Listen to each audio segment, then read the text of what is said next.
in the time that I've had this platform, I have so many people that reach out to me and they tell me that seeing me be myself on social media and watching the media that I create encourage them to live their life more authentically. And I've had people tell me that I inspired them to come out of the closet. Like, that is like, oh my God, like the biggest reward.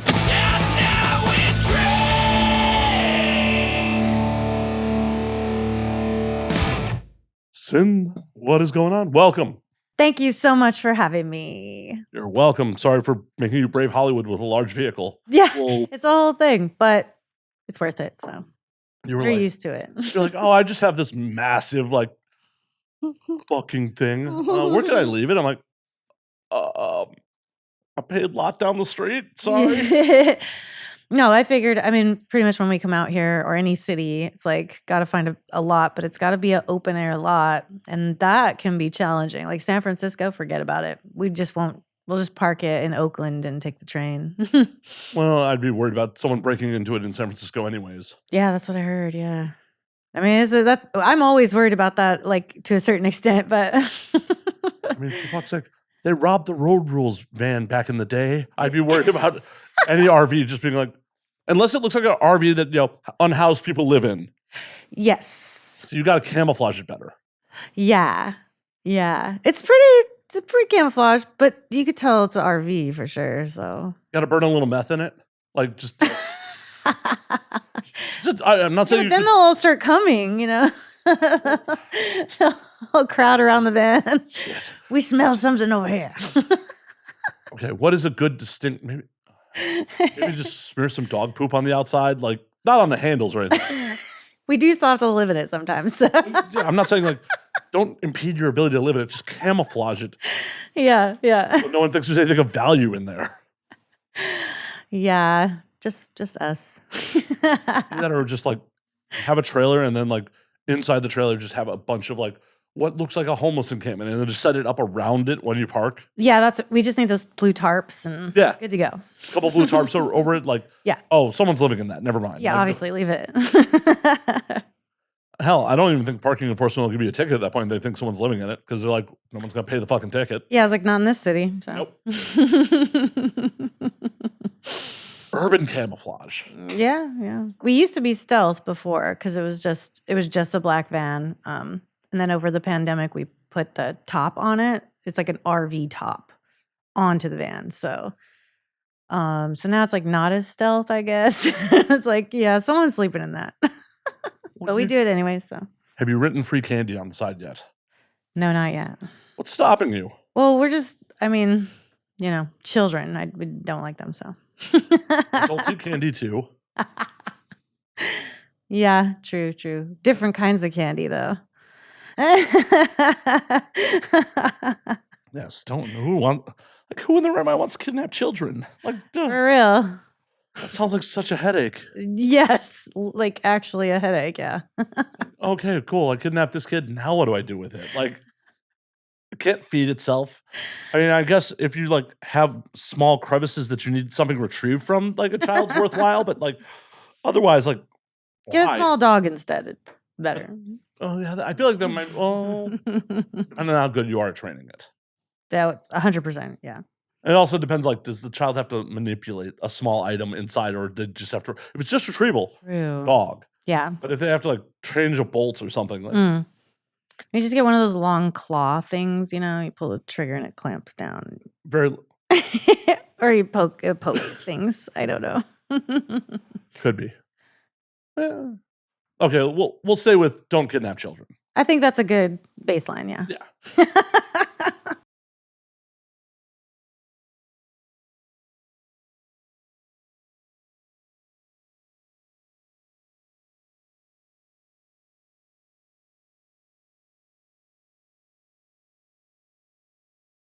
I think it's an ego thing.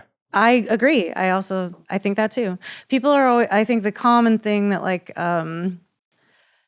people like to criticize the child free about is saying that you're selfish. And I find that insane because I'm like, I'm not the one who is hell bent on having a little me running around like again, like in the face of all the horrors of the world. And this is even like, I mean, the world is always full of horrors, and then to just be like, no, I'm going to pluck a soul out of the ether and force it to live a life on this planet. Listen, I'm super grateful to be alive. I'm here already, so therefore I'm so glad that I'm here and all of that stuff. But I don't think it's necessarily fair to force another being to have to come to terms with that as well. I wholeheartedly agree, and it's also like, hey, I'm the result of generational trauma. I don't need to continue the cycle. Oh my God. It's literally like I look back and I'm like, okay, my parents and then their parents and where that came from and their parents. And I'm like, it's so nice to know that I'm going to end all that shit. Right. I'm ecstatic. Like my bloodline ends here. Yeah. Mine too. Mine literally, this is it. Yeah. So I'm pretty stoked about that. Isn't that awesome? You're just like, that's right.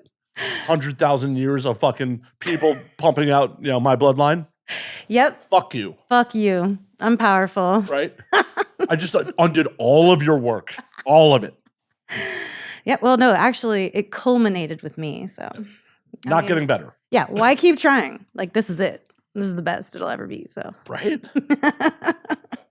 Just, pump out some other ingrate. Like, no. No more. Come on. Do you really need more people on TikTok? No. That's all they're going to do. What age did you decide, like, oh, hey, this ain't for me? Gosh.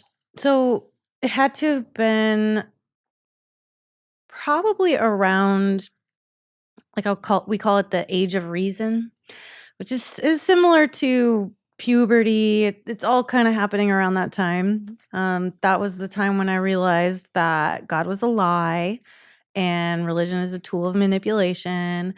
And then I was like, also the whole thing about having children is like, why? It just started, I reached this point where I was just, I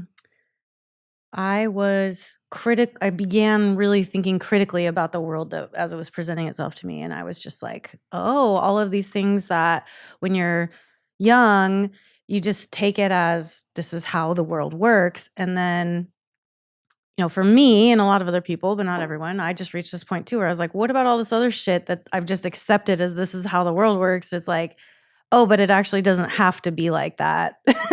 And it's especially not like for me, it doesn't have to be that way. And then I realized like, oh, I can do whatever I want with this. This is mine. This life is mine. And I can make it what I want to make it. And I can live it the way I want to live it. And if other people want to try to like guilt or shame me for that, like then their opinion is absolutely irrelevant and does not matter and just all that stuff. So that was around the age that I was like, And then thinking about, I could write a lengthy paper about all of the reasons why I don't want to give birth or, bring a child into this world, a lengthy paper. But, the bullet points would be, first of all, the physical shit that I would have to put myself through. Yeah. That sounds awful. It's stealing your nutrients. Yeah, it's stealing it's parasitically thriving off of me and growing out of my body. My body would change and there's ways that I am not comfortable with. And then at the end of that journey, there's a small little hole that it has to come out of, or some kind of scarring surgery, whatever. I don't know. And this is not to talk shit on other people. This is just my story. Right. Well, but this is just for me. I feel very disgusted by the whole ordeal. It's just revolting to me. So to put myself through that, I don't want to. Like, it's gross for me. And so there's that. And then the thing of that I just look at it on more of like pulling the perspective out. This planet, we're all running around pretending like we're not destroying it, but like it's rapidly, yeah. I'm not pretending. I'm embracing it. Oh yeah. No. Yeah. What other choice do we have at this moment? Like we're beyond the threshold. Like it's going down. So I just can't see. And people like to say, oh, but like, for all you know, the child you make could be the one that like solves the problem and saves the world. And I'm like, well, what a fucking shitty expectations to put on this being you brought into the world. Like, well, yeah, and Hitler was someone's baby too. Exactly. I could also give birth to a fucking serial killer or something. Like, you never know. And also just thinking about the rapid decline of just the planet, like breathable air, drinkable water, that sort of thing. That's just not for me to bring someone into that shit. Like, have your hope, people. Like, do what you got to do. This is the only life you get, so live it how you want to. And I wholly agree that you should make those choices. And I really wish that more people that had children really gave it critical thought before they did. Same, yes. Like, if you want to have kids, cool, but really examine what that means to be a responsible parent. Yes. And that's the thing is, like, I have 2 or 3 people in my life who I know that had kids and did it for the right reasons and are incredible parents. Like, they're bringing people into this world that are going to be just like a unfolding flower of awesomeness. And I love that for them, but I think that's a minority. Oh, for sure. Like a vast minority. Well, and then, like, unless they're really awesome, the kid's going to be boring. You need some trauma to, like, make them entertaining. Don't worry, they'll get some. Okay, cool. As long as I get, like, everyone does. Not everyone. Some people just, kind of like milquetoast and had a happy family life, and it's just like, I went on a date with a girl who was like, my mom's my best friend, and I ran from that. I'm like, yeah, you and I, we do not have things in common. Your mother's your best friend. I cannot relate. Yeah. Not that my mom listens to this. Like, hi, Mom, love you. You're not my best friend. Yeah, I mean, she's not my best friend, but I love the shit out of her. Right. There's different levels. So, like, yeah. And that's the thing. Like, nobody knows what the fuck they're doing when they're raising children. No. And yeah, and that's an interesting part of becoming an adult too, that didn't like jump into that at a certain age. Is that like nobody really knows what the fuck they're doing? No. Like the CEOs, like no, they don't really know. They're just like. I've quoted him here multiple times. One of my favorite directors, Marcos Rivera, like to say when I worked for him when we were on set all the time, like, everyone's LARPing at this.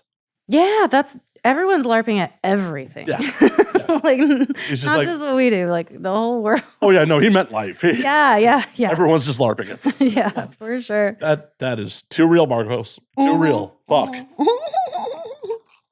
Like, at what age did you realize that your parents were like fallible human beings and weren't just the word of God? Probably 34.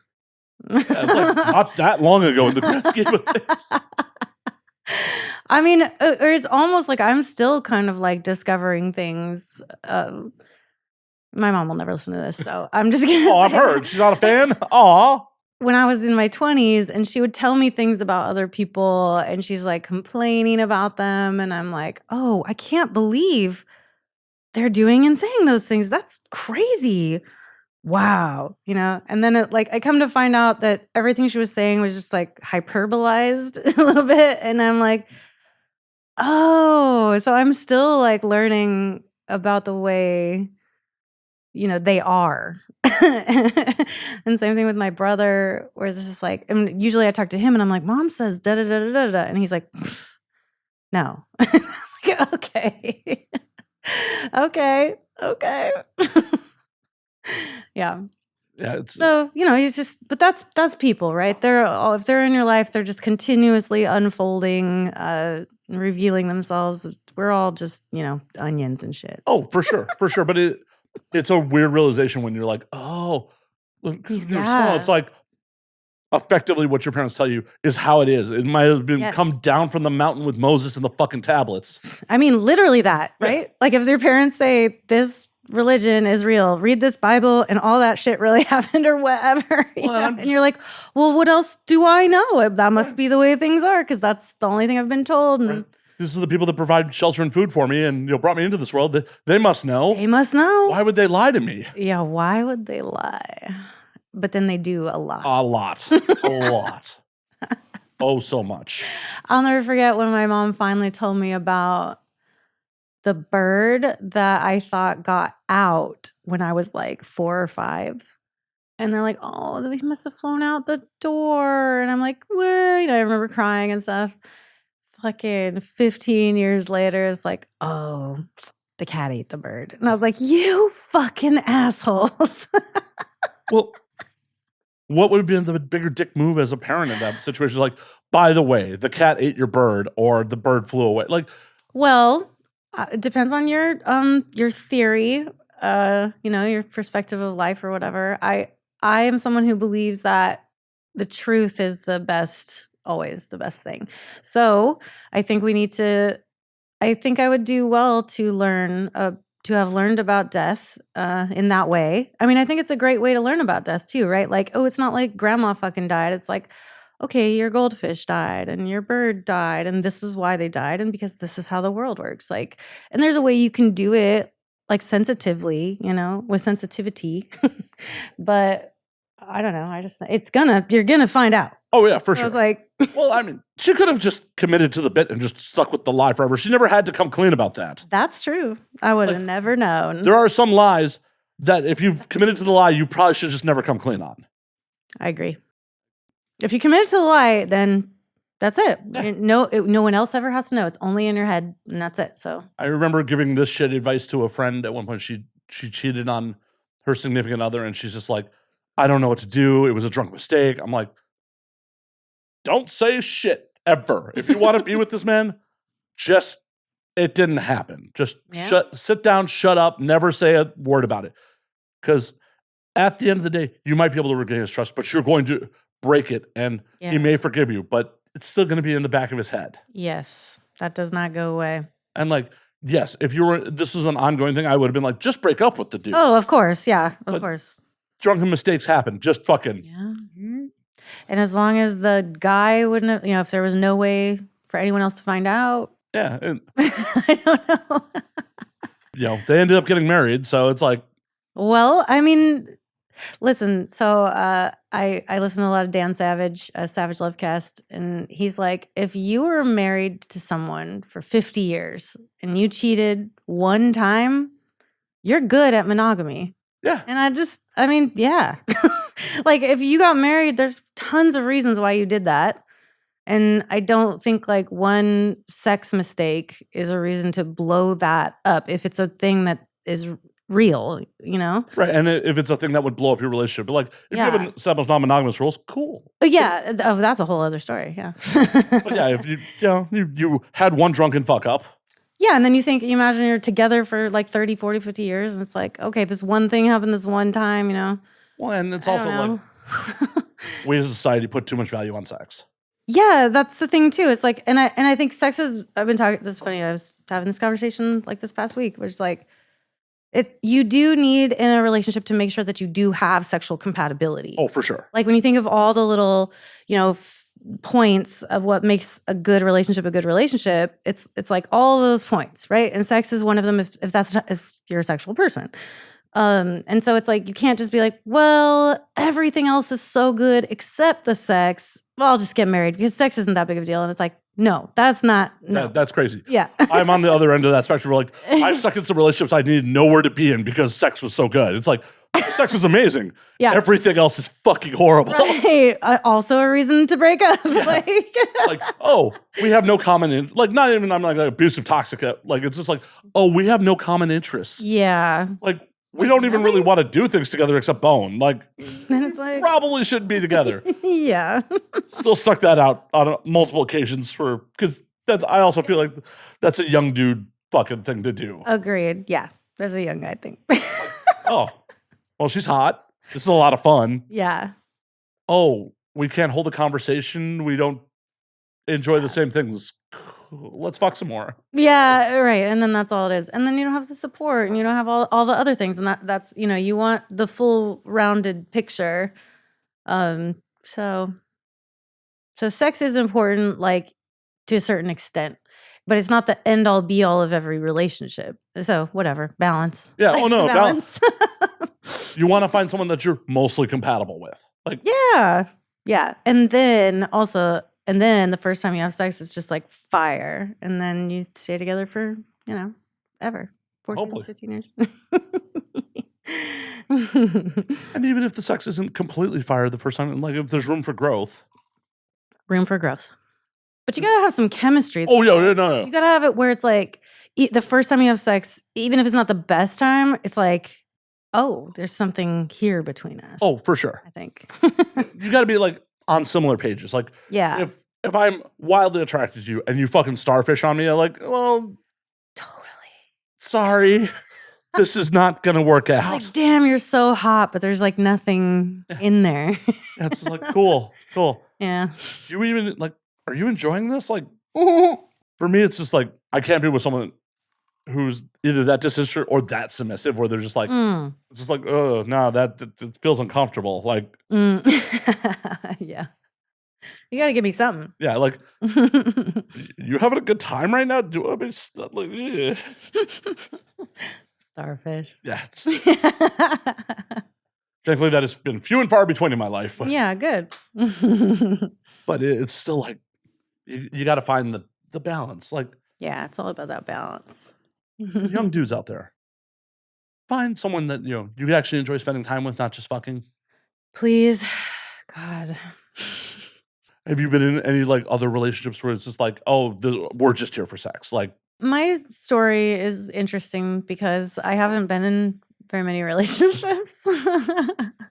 So I started, I had a couple in high school, but nothing like really serious. I mean, my first what I would call a real relationship with someone that I was in love with was a girl, but it didn't last very long. But it was really meaningful to me. I was a little brokenhearted at the end of that one, but it's fine. And then it was a guy so my best friend, I tried to date for a little bit, but he's gay, so that didn't work out. And then did you discover that, or did he discover that first? Which one have you figured that one out? Well, when you're young, and we grew up in like this really conservative desert religious like town, and it was 1998, 99, you know what I mean? So it was a little rough, and it was a thing where I think for a lot of gay guys or people, it's like, oh, I'm bi at first, and that's like the safe way of sort of be like starting to come out, right? Well, especially in the super homophobic late 90s. Yes. We're roughly the same age. I'm 43, so. Oh yeah, totally. So you were there. Remember when Ellen did her thing? It was just like, oh my god. Oh my gosh, she's gay on national television. Yes, I remember just being like, what's good? And why did she have to turn out to be a monster? I know. Well, it's the same thing like, what Bill Cosby did for comedy, for Black people representation in comedy and on TV and with the Cosby Show. I mean, amazing things. And also at the same time, he's a rapist. So, people contain multitudes. Bill's a lot worse than just a rapist. Yeah. Oh, like a really fucked up rapist. But, but it's just like, and I think that's a really important thing that the past few years has been coming up a lot in like media and stuff, that nothing is black and white. People are not black and white. Like, you can have someone that does these amazing, incredible things and at the same time is a monster.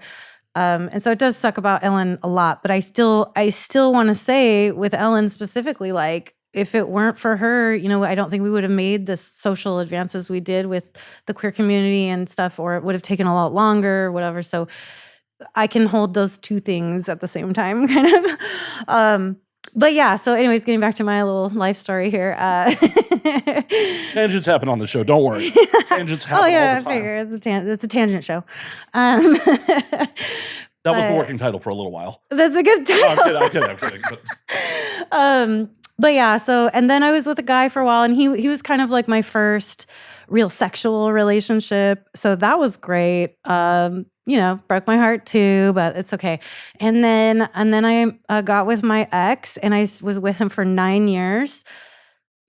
And I don't want to say probably shouldn't have been. I don't regret anything. I wouldn't change anything if it meant that I wouldn't be where I am today, who I am today, with who I am today. Like, it was all worth it to like be here now. That's but 100%. Like, Regrets should be for what you didn't do in life, not what you did. Agreed. Yes. I like that. Yeah. So I don't regret that I stayed for too long, but I definitely stayed for too long in that relationship. So many terrible things happened. And I'm sure at the time you're like, this is the right choice. Like, oh man, no one consciously goes out like, you know what? I'm just going to make the wrong choice today. Totally. Yeah. But there was a moment where I was just like, yeah, yes, I'm miserable and this is my life. I will just be miserable. That's fine. I'm glad you got free of that. Me too. Me too. Obviously for so many reasons, me too. But yeah, so I was with him for 9 years. And then I was like, when I finally got the strength and the courage to leave that situation, I was like, oh my God, I'm an adult woman and I'm single for the first time as an adult woman. Like I am gonna go and fucking be a slut. I'm gonna have my slut era. I set this, I was like, I'm gonna be single for at least 2 years. And literally 4 months later, I met my husband. So I've had lots of fun, like sexual escapades and adventures and stuff, but I don't have a lot of experience with like dating people. I wasn't really ever dating, like out on the market. Like, so the 4 months, it was like I had a OkCupid account and I hooked up with a couple like porn dudes because that was just like safe and what I knew. And easy. Like, yeah, it was super easy. It was really fucking easy. And then like I met one guy on OkCupid that had it was awkward as fuck when I met him. And I was like, okay, this isn't going to work out. But then we kissed at the end and I was like, oh, okay, well, that feels good. And that was when I was kind of learning, like, you can have like physical or sexual chemistry with someone without having any like emotional chemistry. And so then we hooked up and that was actually really good. That was a good sex time. how long after that date was like that night after the kiss or? No. So the kiss, and then it was maybe like a week later we made plans. And then that was it. That was the only time. And then I also met a girl and she was playing this whole like, well, I'll come over, but it doesn't mean I'm like, oh, you don't have to do anything you don't want to do. And then she's like, oh fuck, who am I kidding? I was like, all right. In my anecdotal experience, when the other party brings up sex without you ever mentioning it, they're looking to bone. That has been my anecdotal experience. That is what happened. Yeah. It was just like that. But yeah, so that was great and fun. And I had a couple other like girly encounters. And I fucking met this guy and the rest is history. Awesome. Yeah, it's great. We're super happy. And like all those experiences showed you what you didn't want, what you did want, and got you here. 100%. And it was really funny because I did a scene earlier today, and the line that the other character that she had was something about, I figured I'd rather, so like, yes, I am trusting you from meeting you on a dating app, but I'd rather be vulnerable and take the risk of getting hurt than close myself off and like miss out on a possible opportunity. And it was really funny that was in the script because that's like literally what we said to each other like in the very, very beginning, It's like we had both been in some pretty serious relationships that were just really shit. And so we were both had just came out of them and we were like, hey, we're just having fun. We're just here to feel good. But pretty soon it was like, holy shit, like, no, we're falling really fast. And we were just like, dude, let's just like do this as long as it feels good. If it stops feeling good, we'll move on. And that's just life. And we were both like, yes. And here we are almost 14 years later. So. Oh, shit. It's fucking awesome. So I loved that. Like anytime a little nugget like that pops up where, yeah, it reminds me good things and it was nice. It was a good day at work. Also, because it was with Little Puck and like, I don't know. I'm sure she has amazing chemistry with everyone, but I feel like it's special. Well, that's a sign of a good performer. Yeah. Hell yeah. It makes you feel like, Fuck yeah. Mm-hmm. Puck's great. Puck's great. That's what I love. That's always what I'm hoping for, trying to be, looking for in my performances. And like hopefully capture on film with the camera. Yes. Quasar the key. Quasar was tweeting about the scene already, by the way. Oh, okay. Yeah. He was like, I wish all of my work was like that. Yeah. Like, it's a good day at the office where Quasar's tweeting about it before like you're barely off set. Yeah, exactly. And I'm like, oh, thank you. To pull it back a little bit, it's funny when you're like, oh, I want to be single for 2 years. I always find when like people set hard and fast rules about shit like that, they never happen. That's when it yeah, it's just, and this is why, like, so many people that are seeking, they're seeking a person. They're like, where's my why can't I, God, with this again and that again? And I'm just like, you know what? The second you let that shit completely go and you focus on something else entirely, the second that you're like, I genuinely do not want to be with another person, and you focus on yourself and having a good time, and like, that person's just gonna trot right up into your life. Well, yeah, because no one should be completing you. Everyone should be your awesome plus one, not oh, that's my other half that completes me. No, you should be a whole fucking person. Yes, bro. Like, who the fuck wants to be like, oh, cool, half a partner, cool. Yeah, half a partner. Let me fill in the gaps for you. Yeah, no. Nope. We're two complete people who complement each other. Right. And that's how you have a good team. Like, right. It's always a quest to the awesome plus one. Like, this is my awesome plus one. Yes, not my obligation. Right. Yeah. And if you're feeling that way, shouldn't be there. Yeah. Don't be afraid to be alone. Don't be afraid to be alone, man. You learn so much about yourself, and you can have so much joy and freedom being alone. And always remember, kids, no one gets you off like you get you off. True. Yeah. You know what you like. Yeah. No one gets me off like that Hitachi, let me tell you. Right? Just kidding. You just know all the right angles. Like, off camera, her husband is like, I don't vibrate. That's true. He doesn't. Well, I don't know. He's got a cock ring that vibrates sometimes. I don't think it's quite the same RPM. Otherwise, Just a little battery powered, not as cool. Yeah, if something inside me vibrated like Hitachi speeds, I'm not sure that would be so fun. Ooh, I'm gonna give them that idea inside. Like, well, I'm also not being into being penetrated, but like if something totally. Something that was through my skin, beneath your skin. Yeah. No, that doesn't sound like it would be fun. Hey, but you don't know, do you? I don't know. I don't know.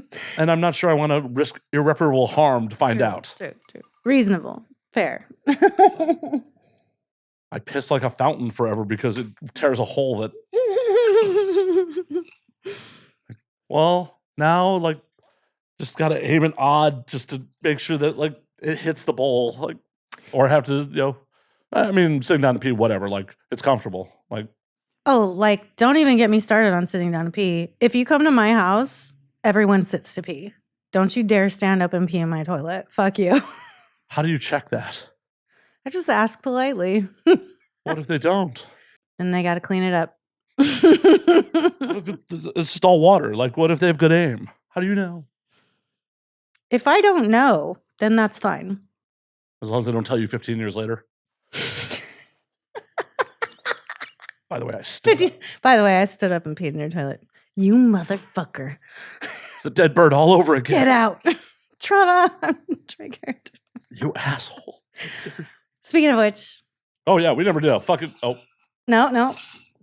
Let's get a fresh one. Yeah, we'll get a fresh one. Before we cheers, I can use some ice. Sounds like an empty cup. We're getting refills here. Thank you. I love it. Professional bartender. I saw with the stir spoon and all that over there. I'm impressed. There's drinking that happens in this house. I've been watching a lot of Bar Rescue lately, so. Well, what would you do to improve this bar? The ambience could use. No, I'm just kidding. No, actually, I'm loving these pictures on your wall. Thank you. And I saw on this book is Tokyo Noir. What a great. I love it. It's like the lo-fi beats to study / relax to. Well, I love the aesthetic of the lo-fi pictures. And... This is about the Yakuza. Oh, okay. But I mean, like, that picture right behind you, that vibe, it's like a good, I don't know, I like that vibe. No, I do too. Like, when we get off air, I'll show you some of my like street photography from Tokyo that's like similar to that. Yeah. That's not mine, but I'd love to see it. Hell yeah. last time I was there, like 2 years ago, like right now, I was in Tokyo. Like it just popped up in my just popped up in my top. Sorry, audience, I didn't make it another episode. I'm sorry. I talk about Japan a lot.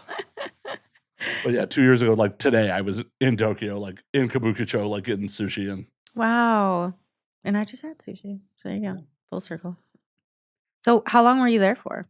Just like a week that time. A week? But this is like You've been more many that was times? the third trip, so. Third time? Wow. How well have you, do you just stay in Tokyo or? Okay. There's so much fucking going on. Like I never get out of Tokyo. I keep like, I should go somewhere else in the country. And then like Tokyo is just like, oh, but I'm home. Wow. Have you Okay. ever been? No, but it's really high on the list. It's just, I've heard that like you can't bring your medication or something. Yeah, there are some medications that are not Yeah. there. I don't know. I'm, believe it or not, like not on any meds. So as much as people are like, you are not the pinnacle of health here, you probably should be on something. Nah, not. I feel like I'll probably be okay. I mean, it'd be crazy if they're like, no, you can't have your thyroid medication, but I mean, it's a Google ahead of time. you never know. Yeah, totally. But I mean, we just went to, in August, we went to Iceland for almost a week and thank you so much. And, we didn't have weed and it worked out okay. Iceland's on the list. How was it? We had an amazing time. Yeah. I would say we spent most of our time in and around Reykjavik, which is like the main city. And then as long as you get a rental car, go yourself. Like you don't need to book with like a tour or anything like that. Oh, never book a tour guide. Yeah. But we did this thing called the Golden Circle. So it's like a drive you take and you stop at all these points. And that was awesome. And it was just like, we left being like, we cannot wait to go back and do more of like all the way around the whole country type thing. Maybe rent one of those campy van things out there and do that. But just it just feels good there. It's just a good vibe. And it's not as cold. I expected it to be like Alaska because we've been to Alaska before too in the summer. And it was cold. I mean, I had leggings, jeans, long sleeve, giant jacket in July. And so I was thinking, oh, is it going to be like that temperature? But no, there was one day that I was wearing a t-shirt and I was like, it's hot. Because also, like I've been in New Zealand too, and they're very close to the poles. Like Iceland's way up there, New Zealand's way down there. It feels like the sun penetrates harder. Like it's so bright and hot. Like, so keep that in mind if you're there in the summer. have your long, have your jeans, have your long sleeve, but bring a couple t-shirts. All right. Well, normally my outfits are t-shirt and then add layers, so I'm okay. Yes, exactly. But it was just so cool that we happened to go during Pride Week, and it's everywhere. The State House had pride flags in front of it. All these big businesses and corporations and stuff, they just had all these pride flags. Like the whole country is just like, yeah, fucking go. You know? Yeah. It was awesome. I'm sure the Cousin Fucking app was, using quite a bit. You've heard about that, right? Yes, that's so funny that you brought it up. Yeah. So we went on this food and drink tour and he's telling us all about it. I mean, that was great. Do that. The food and drink tour was awesome. And the guy was just telling us so much shit and we learned so much. And he's like, so if you start dating someone, you have to check this app and make sure you're at least 7 generations away from each other. And if you aren't, then you can't be together. And he's like, so tell me a name. Tell me a name of someone that you know from Iceland or whatever. And we're all like, Bjork, obviously. And he's like, okay. So he looks it up and he's like, he is like 4 generations away from Bjork. So every person in Iceland who's ever been, like, you can look up their name and find out how far away from you they are if you're Icelandic. And then the same thing about the names. There's a list of names that you can name your children. And if you can't name them something that's not on that list, it's a big list, but it's like you couldn't name them, Apple or X320 or something like it. You have to pick from this list of names. I wonder how many people are like going to just anchor baby in some other country, like, so they can give their kid the name they want. Yeah. Like, we're just gonna take this trip to Canada real quick. Yeah. Just cause. Just so I can name my kid Purple or something. Yeah. What are you gonna do? Not let us back in Iceland? Yeah. I want to give you the true freedom of having the name that you. Yeah, your imagination name. Yeah. So I definitely recommend going. You're gonna love it. Blue Lagoon. It's like it's one of those things where it's like, okay, everybody does it. So if you feel like you must, then do it. But Sky Lagoon is the one you want to go to. That shit is awesome. It's beautiful. It's built like you're in water on rocks, just nature, which we know it's like they built this shit, but it looks like they didn't, and it's really nice. And you can be soaking in the tub like right on the ocean, and the sun, never totally sets, but it's golden, and like, this is fucking great. It's on the list. I want to go. I mean, I am such a city person. Like when I travel, so like the way. Well, then you will love Reykjavik. Yeah, it's not that huge of a city either. So yeah, I'm down. Like yeah, the way I travel is like I generally get like a hotel or an Airbnb in a neighborhood, and then like go into a pub and be like, so what should I see in your city? Yeah, that's good. Yeah, I like that. Like I don't want tourist attractions. I don't want. Yeah. I don't want to do touristy shit. Like yeah. Oh no, I want to check out locals restaurants. I want to go check out local pubs. Like I want to drink with locals. Yeah, same. But I mean, so we went to Europe a couple Octobers ago, and I was like, we only had a couple days in every city that we went to, so I was like, let's do the touristy shit.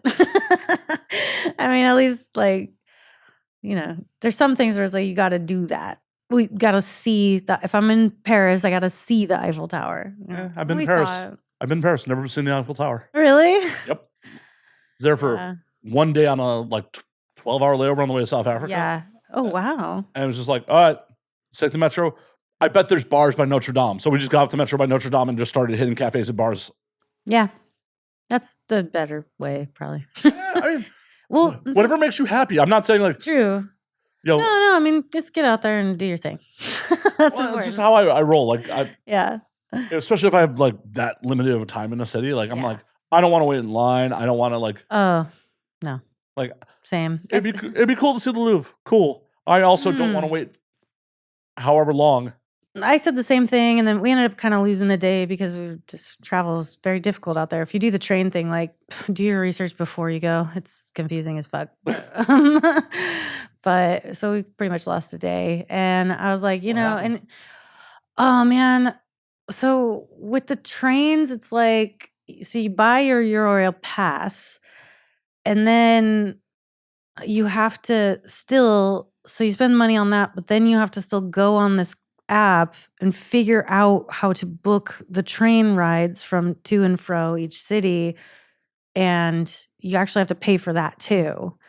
So it's not like hundreds of dollars on top of that, but it is like it could be anywhere from nothing to like 30 or 50 depending on where you're going. And fuck, we just didn't know that shit. I was like, I got the Euro pass, let me on the train. No, you have to like reserve seats and all this other stuff, and we didn't do that. And so like to go from London to Paris, we ended up having to spend an extra, it was like 400, it was 200 a piece, just to get the seats on the train to Paris. So then we got there, and oh man, it was so confusing. And I was like, well, so what's going to happen when we try to go to Amsterdam?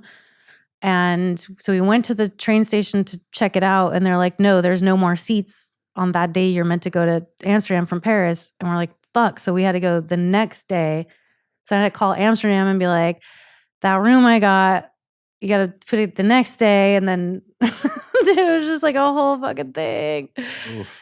So do better than I did.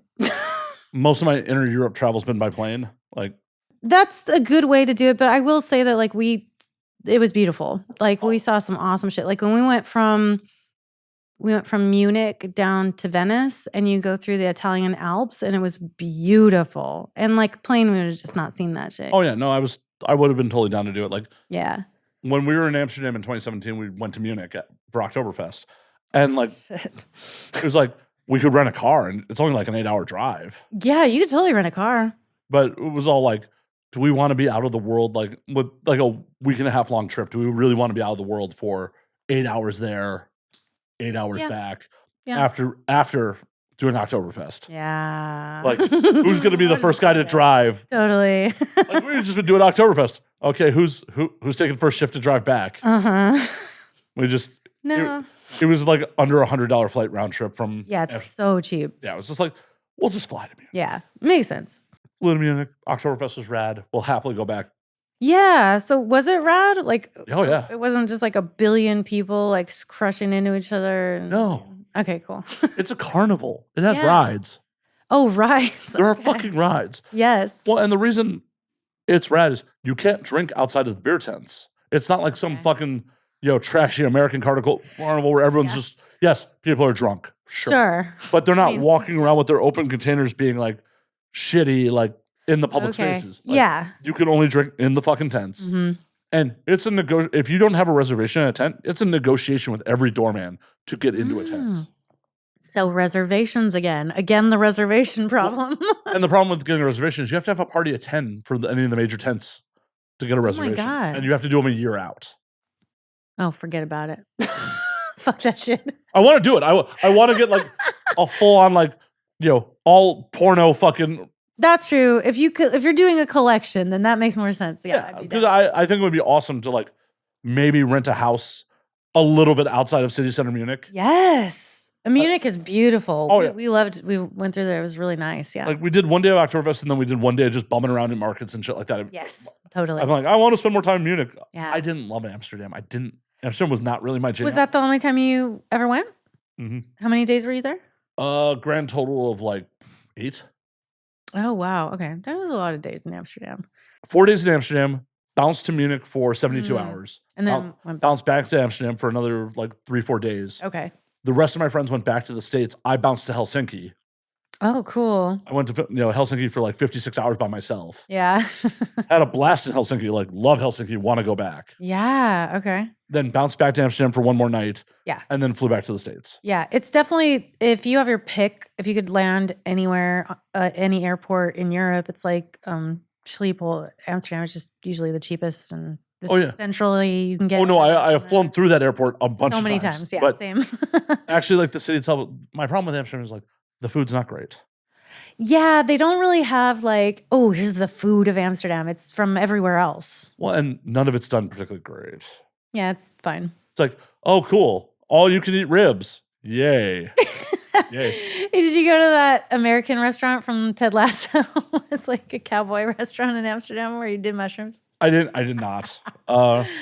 We did end up in a steakhouse called Cannibal Royale, which was pretty rad. Oh, I just like the name. It's radly decorated. And it was one of the few places that was open serving food late. That was also my giant beef with Amsterdam. It was like, oh, I can drink till 5 a.m. Good luck finding any fucking food at 5 o'clock in the morning. Yeah.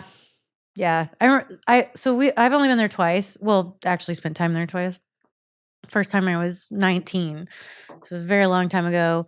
And we remember he had also gone, obviously we didn't know each other then, but he had the similar time. And I remember I had gone for the Cannabis Cup thing.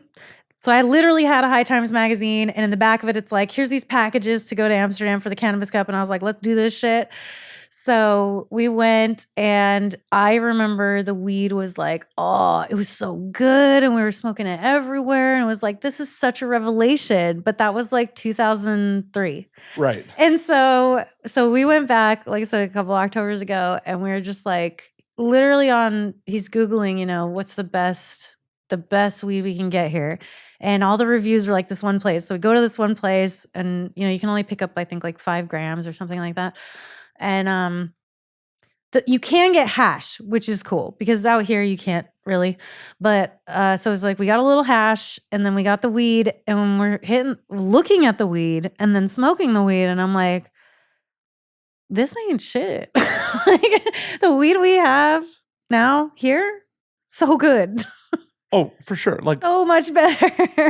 It's better than nothing. I will tell you that. Having the access to the weed out there was like, thank fucking God.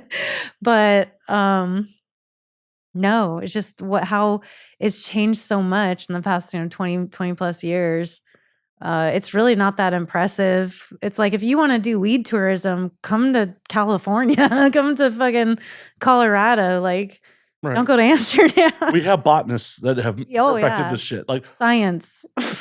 I went in 2017, and like, I'm not a big weed smoker at all. Anyway, so I'm like, my friends were like, "Oh, let's go hit a cafe." I'm like, "Okay, sure." I mean, when I didn't smoke because like, really, THC just okay, yeah, for sure. It's my nighttime thing for sure. Yeah. So it was just like, and it's like, cool. I live in LA. Like, this is This isn't a, what do you call it? Like, this isn't just like a special thing anymore to come here and do this. Like, right. Like, I could throw a rock and hit like 5 weed shots. And they're all amazing. Right. But you can get hash out there. You can't really get out here. I did do psychedelic truffles in the canals. Yes. That was fun. Tell me about that. What do you mean in the canals? Like, did you get on a boat? Oh, not on mushrooms, sadly. Okay. Did get on the boat. The 4 of us did get in a paddle boat. And that was one of the better moments of the trip, because that was just pure ignorance. First, because we didn't think about this much. Me and one of the other larger dudes, we decided that we were going to be the ones doing the paddling, because we're the bigger dudes. We should be the ones doing the paddling. Absolutely. It started going down. Shut up. There's too much weight in the front. What? We're like paddling. It's like, okay, we need to rearrange. So the 2 skinny dudes had to like do the paddling for ballast. And then the 4 of us are just in this paddle boat, rolling up next to other boats and just being kind of ignorant. Like, we literally asked some party boat, "Do you have any Grey Poupon?" Oh, come on. That's funny, though. Yeah, for us. Europeans are like, what? The fuck? Go to France. But we just, bummed around on the canals. Like, paddle boat, like, that's awesome. Playing Lonely Islands. I'm on a boat. Of course. Doing flips and shit. Yeah. There were some good times in Amsterdam. It's just like, of everywhere else I've been in Europe, it's just like, also, the problem is the red light district gave me like Vegas tourist vibes. Like, it felt like there was a lot of people who were coming from other parts of Europe to just scream woo. We're literally like, so when we were there, I was like, haven't been here since 2000, whenever. And I'm like, let's just, come on, we got to walk around it. Like, and it felt weird. It was kind of like this, because there was a lot of people, and we're just, people always talk about like the meat market or whatever, but that felt literal. Like, and I wanted to, because of a lot of different reasons, I guess. But it feels kind of weird when you're walking with a herd of people, and gals are sitting in there, and that we're not. They're in the windows, and and it's like, I'm not gonna come and spend the money on this, not this trip, anyways. And what was the determining factor on this trip that you didn't want to spend? The deciding factor was just that we only had that one day. And then also that we had gotten sick in Amsterdam, in Paris. Well, it was either London or Paris, because we had gone from, we live in our house in Illinois, and we don't leave a lot, and we're not around a lot of people. And then we get to London, and we immediately start taking the subway everywhere. And then we get over to Paris, and we're taking the subway everywhere. And those Paris subways are like intense, like, and we're not masking and stuff like that. And we got a cold. We didn't catch COVID, but I had to buy a COVID test to be like, is it COVID or no? It was just cold, but totally sucked. Basically, I had booked some work while I was out there, and literally every single thing I booked got canceled. Like, I was going to work with this amazing performer in London, and then like she called me the morning of, and she's like, I have fucking pink eye. So that got canceled. And then we get to Amsterdam, and I'm like trying to get ready to work to collab with this other performer, and he feels bad, like he's got like a migraine or something, and then I'm like feeling sick, but I'm like, I'm going to push through. And then she's kind of like, if he can't shoot us and you're feeling sick, maybe we should just not do this. And then I had another one in Prague, and I was meant to fuck 2 other girls in the butt, and then one girl canceled, and the other one's like, I'm not feeling good, so that went out. And then The final one did work, but it was with my friend Lily LeBeau, and we were together anyways, not in Europe. So, well, I hope you got some European backdrops at least while you were doing it. So, yeah. look, no, we were in Europe. Could have been anywhere, to be honest. You should have got a close-up of an outlet. I know, right? Look, it's different. It's a European outlet. I swear, we're not in America. Yeah, it makes the content more interesting somehow. We're fucking abroad, damn it. Yeah, fucking abroad. Fucking abroad. Oh my God. We got to do it. But that's the thing is like now I'm afraid. I'm afraid to book another trip out to Europe. And it's like, oh, I got all these gigs. And then I come all the way to Europe. And then everyone just. It's an anecdotal experience. What's the likelihood of it happening twice? Pretty high. I mean, especially when you're talking about collabs, right? Like, people feel really free to cancel on collabs versus money. So, as a fellow podcaster, what do you feel they're more free to cancel on, podcasting or collabs? I feel like with collabs, at least they'll cancel. With podcasts, they just won't show up. You're just sitting there with your dick in your hand. What's your policy on that? Because in my policy is if you no call, no show me, you will not be rebooked. No call, no show. Okay, I don't think I've ever had anyone completely, like, not even send me a message. Well, it's like one person, I was like, hey, are you coming on? Like, are you ready to go? And she's like, oh, I just wasn't feeling it today or whatever. I'm a second chancer. I'll give you one more opportunity. One.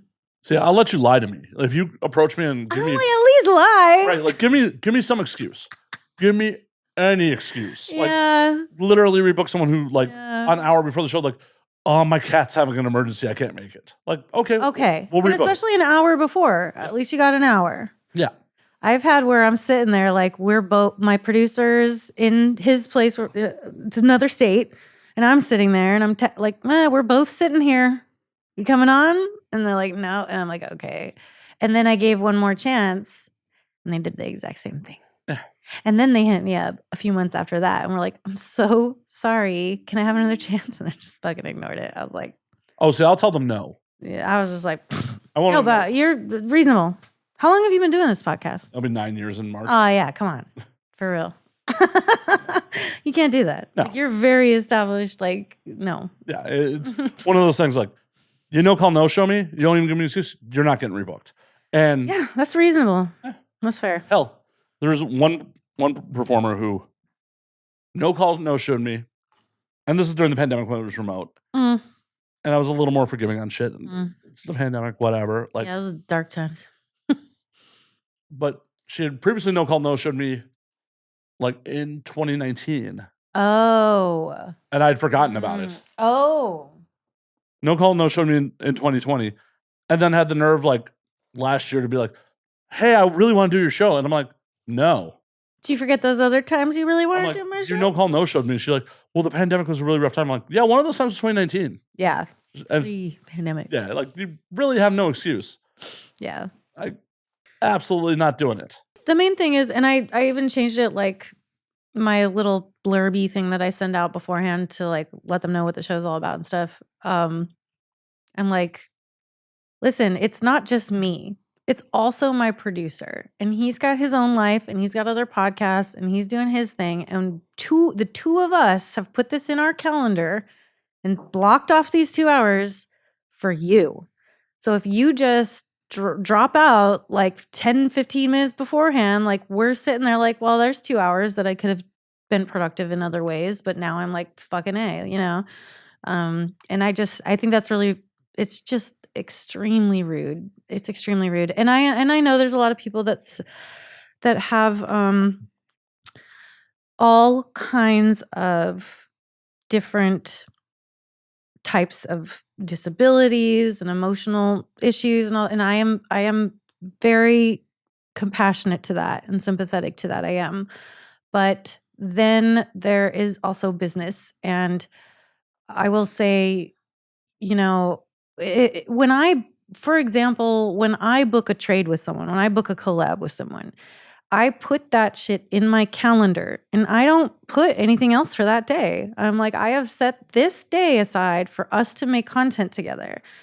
And then I set my alarm to wake up at a certain time because it takes me a very long time to get ready. A very long time to get ready. It takes a lot of effort, hours of my day to get ready for a shoot. So I start getting ready and I'm starting to do all the things. And if I'm sitting there like fucking curling my hair, almost ready to go, and you're like, oh, sorry, not coming. I'm just like, fuck, dude. I put this in my calendar. I set this for you. And you're just telling me that like my time and my day, it's meaningless to you. You have zero consideration for it. And again, it's one thing if it's like, oh, I woke up with a yeast infection or like, I'm having an outbreak. Right. Anything. But if it's just kind of like this fucking lazy ass, I'm not feeling good today, I'm just like, you know what? I'm probably not feeling good either, but I showered, I did my makeup. I was going to do it anyway because I put it on the fucking calendar. If it's on the calendar, it's happening. Exactly. Like, no, like, I very rarely have to cancel on people. I had to cancel someone last week because I had a cold. Like, reasonable. And like, I let her publicist know in like the middle of the day where it's just like, yeah, I'm still feeling like poop. Yes. And I've had that happen before, whereas like, I even remember got a yeast infection on a shoot that was like really sweaty and nasty and a bunch of people. And then I was like, oh, this will clear up though before that other shoot that I got. And then I was like the day before and I was like, this ain't cleared up. Like, I am so sorry, but I had to miss out on that shoot because of that shit. So obviously like that happens. Oh, for sure. And it's, that's just life. But when it's just like very obvious that you just And like, if you have anxiety about this shit, just tell me no. I would much rather you just tell me from the get-go. You'd be like, hey, I'm not, especially like with the drinking. I understand some people are sober. Like, you're not required to drink to do the show. Of course, yeah. I'm like, I couldn't have half the industry on if I'm like, you have to drink. Oh, dude, totally, yeah. So like, some people get it in the name, and like, I've had some sober people be like, oh, just because there's drinking in the name and I'm being sober is part of my brand, I don't want to do it. I'm like, yeah, part of my brand, yeah. Yeah, cool. I get that. Like, cool. No hard feelings. Like, I'm never going to resent someone for telling me, no, I'm cool, I don't want to do your show. I'm not going to hard sell you. Yeah, same. Yeah. I'm not going to hard sell you. Be like, you sure? And I'll just be like, if you change your mind, it's a standing offer. That's the extent of it. Yeah. But I will be fucking angry if you no show me. Like, I have so much other shit I could be doing right now. Yes. And then it's really, really hard to redirect. and like this one day that I am actually thinking of telling that story where she just canceled on me, like as I'm almost done getting ready. I have to like recenter, like brush off everything of what I thought was going to happen. And then it's like, okay, I'm ready. I did all of this. We've got to shoot something today, and we pulled something. We did a couple clips and shit, and it turned out great. But it was just like that whole redirecting thing. It could go several different directions depending on your mood. And it's hard. Oh yeah, for sure. It's just, yeah. And it's short-sighted on the other party's part. Totally. It's like, these things are just promotion for you. Totally. Like, if you don't want to promote yourself, cool. I will happily book someone else who does. Yeah. I finally reached the point where I have some people actually reaching out to me. Nice. Wanting to be on the podcast. So, yeah, it's cool. I mean, you're 2 years in. Yeah, 2 years in. I'm at just crossed the 50. Yeah, you dropped 50 today, right? I think today was 51. Okay. I thought it was 50, but my 50 was it was Laura Cross, and it was also the one that was right after the election. So I had to I get a little. Well, I'm very queer and sex worker rights. Like that's my jam. So I talk about that shit all the time, and then I was like, come on, people vote and all this stuff. So I couldn't just like not. Oh, I know. I was doing the editing for the EPA United videos, by the way. For the what? EPA United video. Oh shit! Yeah. I edited your video, so. Oh my god! Awesome. My little fucking TikTok that I shot. Yeah. I decided, like, no matter what my feelings are on the election, that like I want to provide a distraction for people. Like I don't want to. Yeah. Like everybody's got to like pick their thing that works for them. Yeah. I have my opinions. Oh, I have my opinions, and like I haven't been subtle about them online and shit. Okay. But for the show, like I did an episode with someone who is very blue, like Yeah. directly afterwards. And I'm just like, she's like, I don't want to. I'm like, oh, we're not going to. Yeah. Like, I feel like as entertainers, I I would rather provide a distraction for people that are potentially feeling dread right now than help reinforce that dread with one of my shit takes. I'm not I'm not a political scientist. Like, I have my opinions. Don't take anything I say as gospel. Please don't take anything I say as gospel. I'm a drunk idiot. Take what I say as gospel, okay? This statement not endorsed by a Now We Drink. No, but I understand, and like that's something that I bring up a lot too. Is it is up to the individual entertainer to decide for themselves how deeply into any political type of realm they want to be. And I've got friends, and I've wavered on this myself over the past like 20 some odd years, is like, maybe I should just shut the fuck up. And, obviously 20 some odd years before Twitter, it didn't fucking matter. But then Twitter came out, and it was like, okay, are we going to talk about this or not talk about it? Are we going to say things? Or like, what are you going to do? What's your thing? What's your and I have no problem talking about it on other platforms. Like it's not like I'm apolitical or don't have opinions. Yeah, okay, sure. Yeah, it's just this particular platform. I just want to be the distraction. I just want to be a distraction. Yeah. I just want to. That's why I watch Bar Rescue and Bluey. Right. Like distract me. I want to sit with people in the industry, just other entertainers, tell silly stories. Yeah. Talk about life. Totally. Relatable topics. The things that we've talked about tonight should be relatable to pretty much everyone. Yeah, totally agree. Like, be distractions, not just be like, hey, we're here to reinforce your dread, or right, here to give you bragging rights, or any of that. Any of that. Like, no, I would rather be like, so fucking. Let's talk about fucking. We're getting fucked up in Amsterdam. Like, yeah, totally. Part of the problem with the podcast space in general is like people that are not pundits and have no business being pundits have become pundits. Well, I mean, that's not just the podcast space. I mean, that's all of media. Yeah. I think they'll just pull anybody on Fox News to start talking about a bunch of bullshit, like who has zero qualifications to do anything. But it's like, well, what do you have to say about this? It's like, is that a paying gig? I'll do it. Right. And I mean, like that's probably what they're thinking too. So for me, I was just, again, it's like you have to make a decision.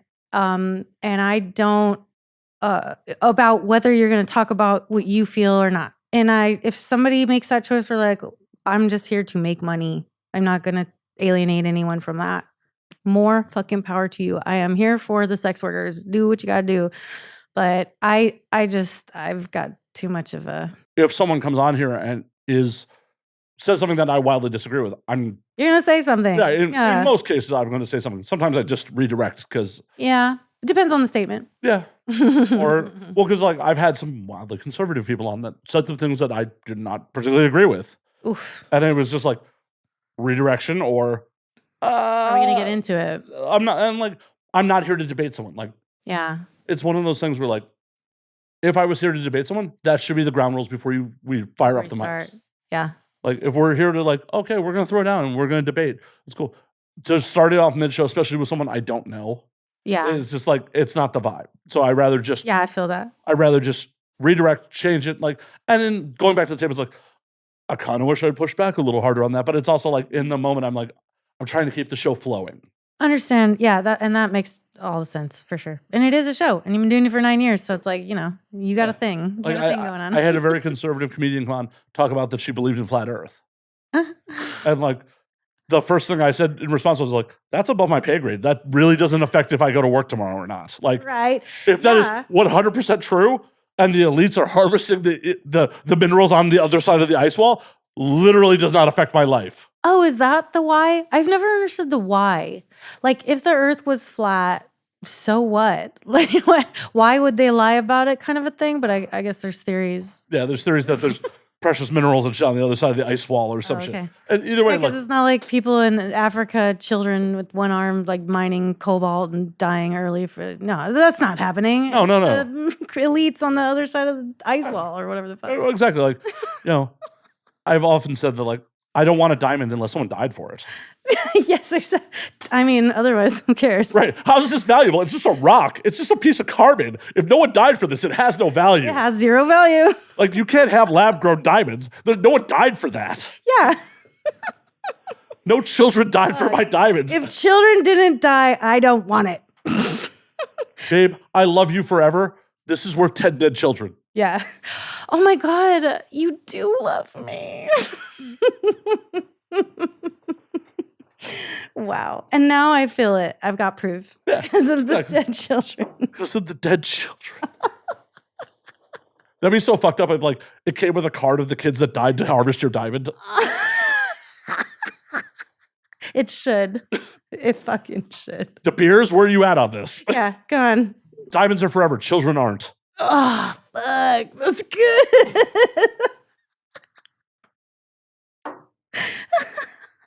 Don't stare into the void. Just laugh at it.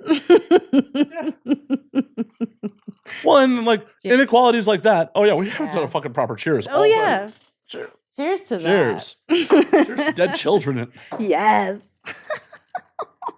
Well, and the inequalities like that, it's the proof that God doesn't exist. I mean, yeah, all kinds of stuff. No, he's the mob boss, you know. If God had love for all his children, like, why do we get shed into relative comfort? Even if you're in poverty in America, you're in relative comfort compared to other parts of the world. Dude, don't get me started. And then, Then get me started. oh, hey, your village gets wiped out by a tsunami. God works in mysterious ways. Yeah, it's so mysterious. Yeah. 2-year-olds getting cancer and shit. They deserved it. Yeah. I mean, obviously. They were going to be a financial burden on their parents. Yeah. Or, all of the terrible essay that happens to children. Well, God made free will. Oh, for the rapist or for the child? Who gets the free will? Well, it's just, yeah. It's a destructive delusion. Oh, for sure. And my thought process on all of it is it served a purpose back in the day. When we were all in tribes, Yeah. it was a good tool of control to keep the tribe together. Yes, but the Native American people were in tribes and their religious beliefs were not so harmful. This is true. So they managed to do it in a way that was more celebratory of the earth and people. And they did it better, but unfortunately. Yeah. And then we were like, fucking kill them. Like Europe's God's like, guess what, dog? We got firearms. Yeah, they're like, we got firearms and plagues. Guns, hello. Well, we win. It's honestly more the smallpox that wiped out. Yeah, that was a good one. Well, because Jackson. Some historical records, like before Europeans brought smallpox to the New World, like the native populace was big enough that Europeans probably couldn't have come through and marched through. It was just the diseases that really did the job. Yeah, pretty powerful, as we learned a couple years ago. Oh no. It was God's will that a couple million people died. Yeah. Well, he did that before, I guess. But he could have done it with a flood again. He's like, no, he said fire next time. Oh. Instead of. So it was disease instead. I don't know. It's just too mysterious. Right? All the mysterious ways. Yeah. As I've said multiple times on here, it's like those rules were written by people who didn't shit indoors, did not know what indoor plumbing is. Yeah. Mm-hmm. Do you really, really want to follow the rules? Are you wearing mixed fabrics right now? Yeah. Are you eating fucking shrimp? Okay. I wish. Yeah. Well, I'm gonna burn because I just had some. So. Also tattoos. I got a few of those. So I'm really buying my ticket. I'm making my reservation. Sex for non-procreation purposes. Yes. I got fixed. So did he. So only non-procreation purposes. Can't take that back. Yep. Yeah, it's silly. And unfortunately, because a lot of people can't identify that their parents' word is not the word of God. They just continue say to propagate and it's interesting to think that statistically where you're born in the world determines what God you believe in. Yeah, that was and to be honest with you, that was a big that was the big key that started the turning of the lock of rationality. I was just like, okay, so if I had been born, you know, in Iran or something, or like Pakistan, or I'd be like Muslim or Hindu, and I'd have a completely different set of beliefs. And the only reason I believe this shit is because that's what people told me was real. So maybe they were fucking bullshitting me. Like, Well, and not even with malicious intent. no. And I mean, it's kind of like the hardest part. That's the part that sucks the most sometimes. I think about, I have like some religious friends from high school and stuff, and they have kids, and I'm just like, man, and you are just telling them this shit, and they don't even have a chance to come up with their own ideas, or because it's so hard to escape that when you're indoctrinated. From, you know, your mind is fresh and doesn't have any ideas at all, and then it's like shoving those ideas in there, and like, okay, it's just depressing. Well, I guess it's one of the perks of like growing up as a Jew. It was just like, oh, I was such a minority, especially where I grew up. I'm like, as in elementary school, like it was a very African American community, and there was a lot of anti-Semitism, and it's just like, you Yeah. just kept it on the DL about being Jewish in the first place. Okay. It was like ostracizing enough to be like one of two white kids. Oh wow. Where? It's like north side of Chicago, Oh, okay. and it was like North side of Chicago. like. So I went to school in the suburb directly north of Chicago in Evanston. Yeah, I was gonna say Evanston. Yeah. Okay. Yeah. And in the 80s, 90s, like South Evanston was a very predominantly black community. Like Okay. in my elementary school, I was one of two white boys. Wow. Like, so it was just like, well, I'm already weird enough being one of the two white boys. I'm not gonna tell everyone that I'm also Jewish. Right. Yeah. And it was just like, the family is Reformed Jewish as is, so it's not like Right. it was really. Yeah, it wasn't super intense. No, but Yeah. like they sent me to Sunday school, they sent me to Hebrew school, and I was just like, Oh really? I'm not about this. Yeah, what was that like? I mean, they sent you to Hebrew school. Was like, what age were you kind of like, this isn't for me? Oh, I never got bar mitzvahed. I never even got bar mitzvahed. Like, Yeah. I dropped out of Hebrew school like in under a year. Oh wow. Because it was just one of those things. Like, I was also a latchkey kid. And Oh, so you didn't have to go. yeah, it was just like, well, you need to go to Hebrew school. I would rather go just hang with my friends. I didn't make it today. Yeah. And like they got to the point where like they were sending my grandmother to like pick me up to go, and I would just like blow my grandmother off, be like, nah, and just like not answer the door. Yeah. Like, I just don't feel like doing that, or just not be home when it was like. Yeah. And eventually they just gave up. They're just like, yeah. Good. And it was just like with Sunday school, like I don't want to wake up Sunday morning and just go to temple. Like Yeah. Like my day off from school when I can sleep. I'm gonna do that sleep thing actually. Yeah. It's way better. I'm gonna play video games all Saturday night and then wake up whenever I wake up on Sunday. And for a long time in my life, I consider myself agnostic because I'm like, I just don't know. Yeah. And then more and more I gave it thought, and more I was just like, this has no place in my life. And yeah. Once you give it some rational thought, it's just like, none of this makes fucking sense. No, it doesn't. There's just so much hypocrisy. There's so much hypocrisy. And as an adult, holy fuck, it's like I worked as a private investigator for a couple of years. Oh, cool. And every time I worked with someone who was involved with the church, they were the most fraudulent people that I was working. 100%. Every fucking time. Yeah, I don't know if anyone's paying attention, but who's getting arrested for essaying children? It's pastors and fucking popes and shit. It's like all the religious leaders, youth group fucking organizers and shit. Like, come on, guys. Let priests fuck. The Catholics should just let priests fuck. Dude, for real. Like, if priests could fuck and also they could be gay and they could just be whatever, it's like, man, you be saving so many children from a lifetime of trauma. Exactly. 100%. I mean, you might be ending a few good artists, but, you know, sacrifices must be made.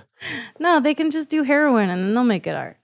I feel like the essay is what drives them to the heroin. Like, True. But it could be other things too. Well, for sure. there's a whole world of traumas that you could have. There's so many traumas that could lead you to heroin, kid. Yeah. It doesn't just have to be SA. Yeah. You got options. We will find a trauma that fits you. Yeah. Oh my God, that seems like a perfect time for me to go pee. Okay. All this talk of heroin and SA. Yeah.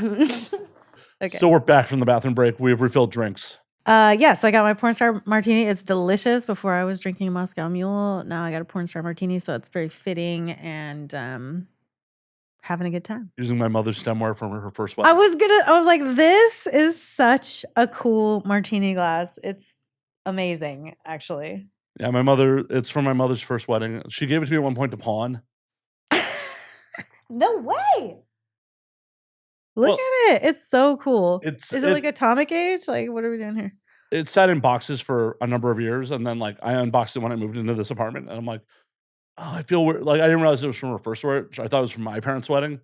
And I'm like, I feel weird like pawning my parents' stemware. And then like sometime after, my mom's like, that's from my first wedding. I'm like, oh, well. It wasn't even my dad. Yeah. Yeah. So who cares? I don't care as much, but it's cool and it's already unboxed. I've already financially made past that hump where I would have possibly wanted to pawn it.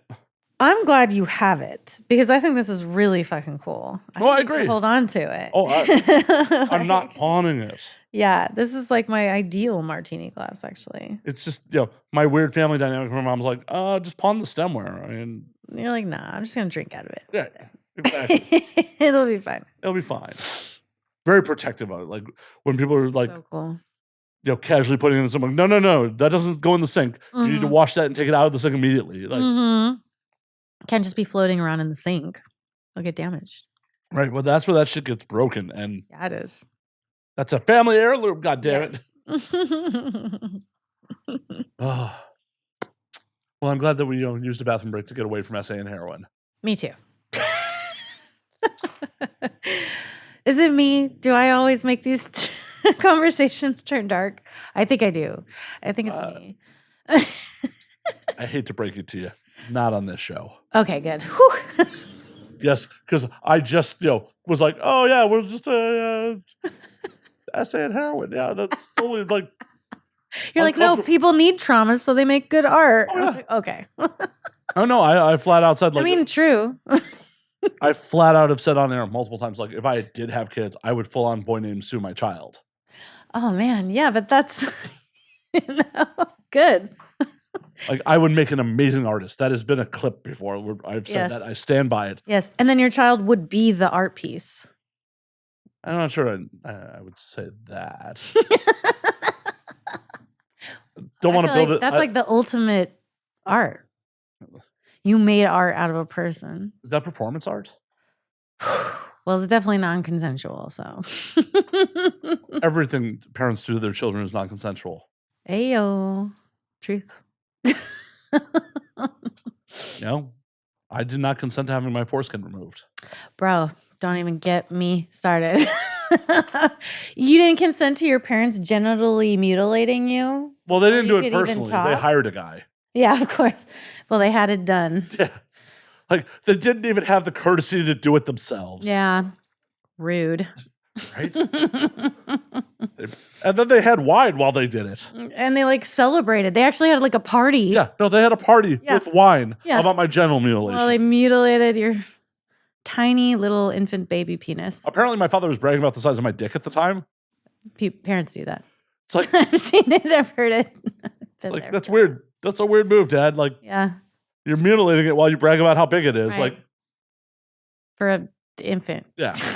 All very weird things. Weird stuff. On one hand, I'm kind of thankful that they did it because if sex felt better, I don't know if I'd ever get anything done. Right. That's what I say about having a cat. About sex? No. Okay. This podcast may need to be over. If I had a cat, I'd never get anything done. Because the cat's too cute and it's taking my attention. Nothing with the sex stuff. Yeah. Wow, way to bring it back around. Would you love it that much? At that point, would it still be so cute at that point? They're little murder machines. They would kill you if they were larger. They would. Good. We deserve it. Why don't you go full Tiger King then? You could get big cats.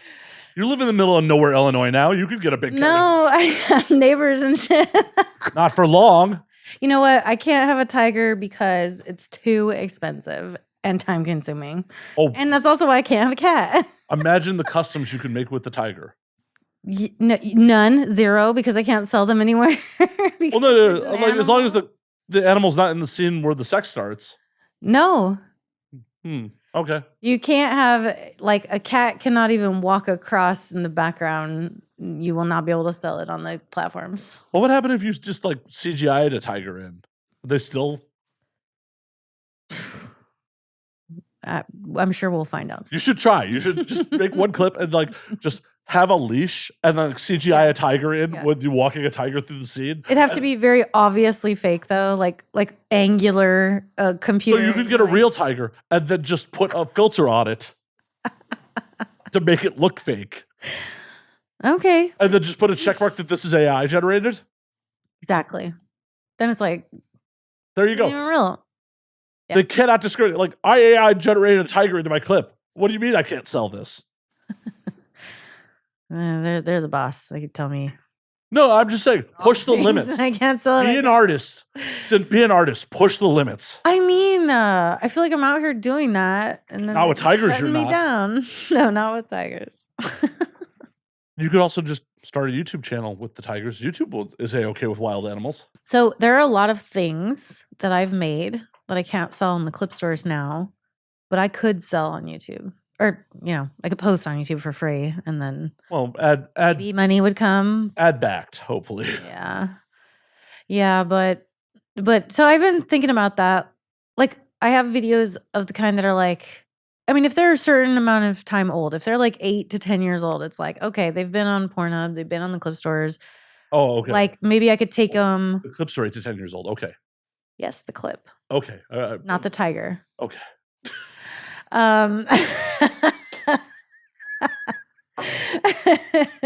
But like, for example, if it's like a fully clothed boxing video, or like, I've got videos. I always bring this one up because I just think it's really funny and cute. Like, I come home and there's a ghost who's broken into my house and it's beating me up.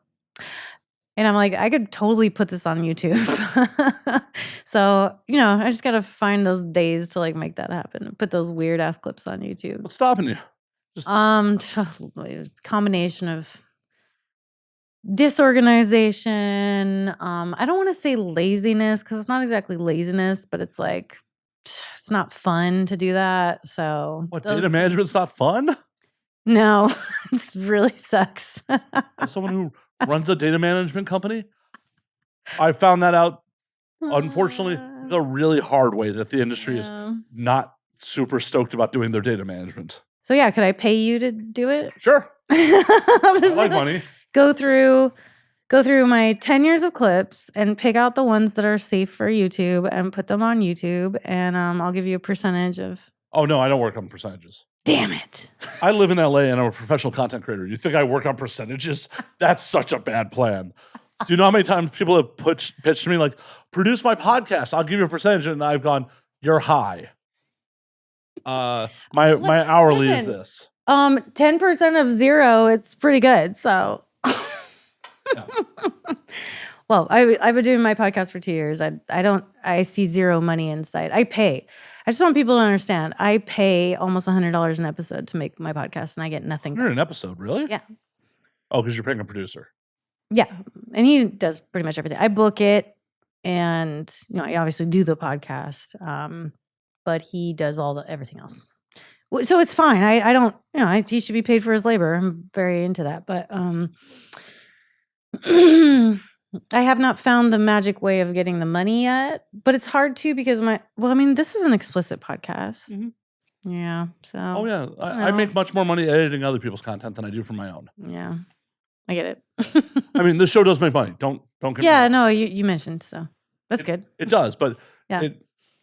I make much more money, like especially early on, this worked much more as a reel of my work to show to potential clients Oh, yeah. Yeah. than it did from this motherfucker lost money for years. Yeah. And I have a very canned speech for new clients, like for people that are starting podcasts. Yeah. And I will give it to you and the folks right now. It's like, no matter what you think of Joe Rogan and no matter what you think of Joe Rogan's content, and like that's even more of a controversial statement now because Yeah. I've been using this speech for years now. Yeah. No matter what you think of Rogan, no matter what you think of his content, you have to admit the JRE is a big show. Joe Rogan was on 2 nationally syndicated sitcoms. He was the host of Fear Factor. Wait, what? News radio. And something called Hardballs. It was not as big of a show, but yeah, he was still on 2 nationally syndicated sitcoms. Yes. He was the host of Fear Factor, the voice of the UFC, a nationally touring comedian, a headlining nationally touring comedian. Yeah. And it took 8 years for that to be a big show. Really? He was doing it for 8 years? Yeah, it was before it really took off. Yes. Wow. Yeah. And I mean, that's the thing with people are, why don't you start a YouTube or whatever? And I'm like, I can't really invest much time in YouTube stuff because I know that it either takes this insane amount of luck or you have some other magic card in your pocket that kind of like gets people to look at it for some reason, or you're going to dedicate yourself to pouring into it for 8 years before you see anything really coming back, if you're lucky even in that sense. And Rogan was already famous and well-to-do to be able to fund it. Like, yeah, exactly. He had the free time, Yeah. Like a nationally touring comic. Yeah. It worked, I'm sure the UFC, like that's probably what really like made him all. Well, I mean, that brought him a lot of his audience, but like he still wasn't nationally touring comics, like selling out theaters and shit. Yeah. Yeah. Like now it just sucks so bad. Dick. But it's one of those things where like he also got in 12 years ago at this point. Yeah. When there are 5 million podcasts on Spotify. I know. That's not an exaggeration. 5 million on Spotify. I know. Last I looked, there's only 500,000 that they consider active. Okay. But that's still 500,000. That's still half a million. B, the other 4.5 million are clogging SEO if people are searching for shit. Yep. On top of that, to be considered active is a new episode in the last 6 months, which in my mind, that's not active. Unless you're I don't think so either. Unless you were like an investigative journalism type podcast. Oh, sure. Where you're putting out seasons. Yeah, putting out seasons and shit like that. Yeah. Sure. Every 6 months makes sense. Normal, yeah. But if you're doing shit like this, like what we do, you're not active if you put out an episode 6 months ago. Like if I see you on the AVN list of like best adult podcasts and you haven't put out an episode in 6 months, I will be screaming about it on Twitter. Yeah. I will be pissed. Like, why are you competing against me, motherfucker? Yeah, that's not fair. I mean, whatever, fair. But I mean, I'm not going to win anyways. Shitty. Yeah, I know, right? Unfortunately, we will both lose to a porn scene setup that calls itself a podcast. Yeah, it's fine. How often do you come out with every Thursday? Okay, so weekly. Yeah. Okay, that's good too. Like if you keep the weekly thing going on. Oh yeah, in that shit. In all the time I've done this, like I generally skip the week of my birthday. Okay. Just because I do all the posts on this, I just don't feel like working that week. Yeah, totally. And there was a month or so in 21 where I stopped doing it because I was working for a sober musician in Vegas as his personal assistant, and it was like weird to be putting out episodes of it Now We Drink while he is like promoting me on his social media. And he was like, well, this gig is supposed to be a 6-figure gig, so I'm gonna, worth it. put my podcast on hiatus for the time being. And yeah. We'll get back to it. And then I got fired pretty quickly. So yeah, I do every other week, but that's just because like I got a lot of other things. Well, it's also costing you $100 an episode, and you're not making any money on it. No, truth. But it's enriching my life. So yeah, I think you gotta, and it's like what I was talking about before with sort of like deciding, whether or not you're gonna talk about political things on any of your platforms or whatever. Again, everyone choose what's good for you. But for me, I just really feel a calling and like a responsibility that like I've been blessed enough to have been given some kind of a little baby platform. And in the time that I've had this platform, like, I have so many people that reach out to me and they tell me that, like, seeing me be myself on social media and watching the media that I create and all that stuff, like, encourage them to live their life more authentically and come out of the closet. I've had people tell me that I inspired them to come out of the closet. Like, that is like, oh my God, like the biggest reward. Did they specify if they made that because you made it a horny decision for them, or if it was a piece of a mental decision? It was just like, oh my God, she's so hot. Oh, I'm gay. Well, I have plenty of women that say, like, you make me think some kind of way. I'm straight, but I get a lot of I'm straight, but that butt means, what is the old saying? Like, nothing before the butt actually matters. Yeah. Exactly. But I mean, but then other people who are just like, I know that I'm a gay person and I live my life in the closet, but like not just like watching your scenes make me horny and feel like I want to come out, but more like I already knew I was gay, but I'm suppressing myself, and watching you be freely yourself out in the world inspired me to do the same. And that shit is like the biggest reward of everything. And so because I get so much of that sort of thing, I just feel this responsibility to use my platform in that direction of things, and like to support queer rights and sex worker rights. And like, those are my two things. Like, there's so many fucking problems in the world. You can't sit there and like, tear yourself to shreds because you can't be a part of everything trying to make it better for, you've got to find your place. When some things legitimately are just above our pay grade. Well, yeah. And you have to recognize your limitations in any sense, in any case. And you have to recognize, like, you also have to live a peaceful, healthy life for yourself. So I'm really working on that right now. Letting go of, letting go of the things that I don't have control over, and trusting in the ether of life that is much greater than I am. And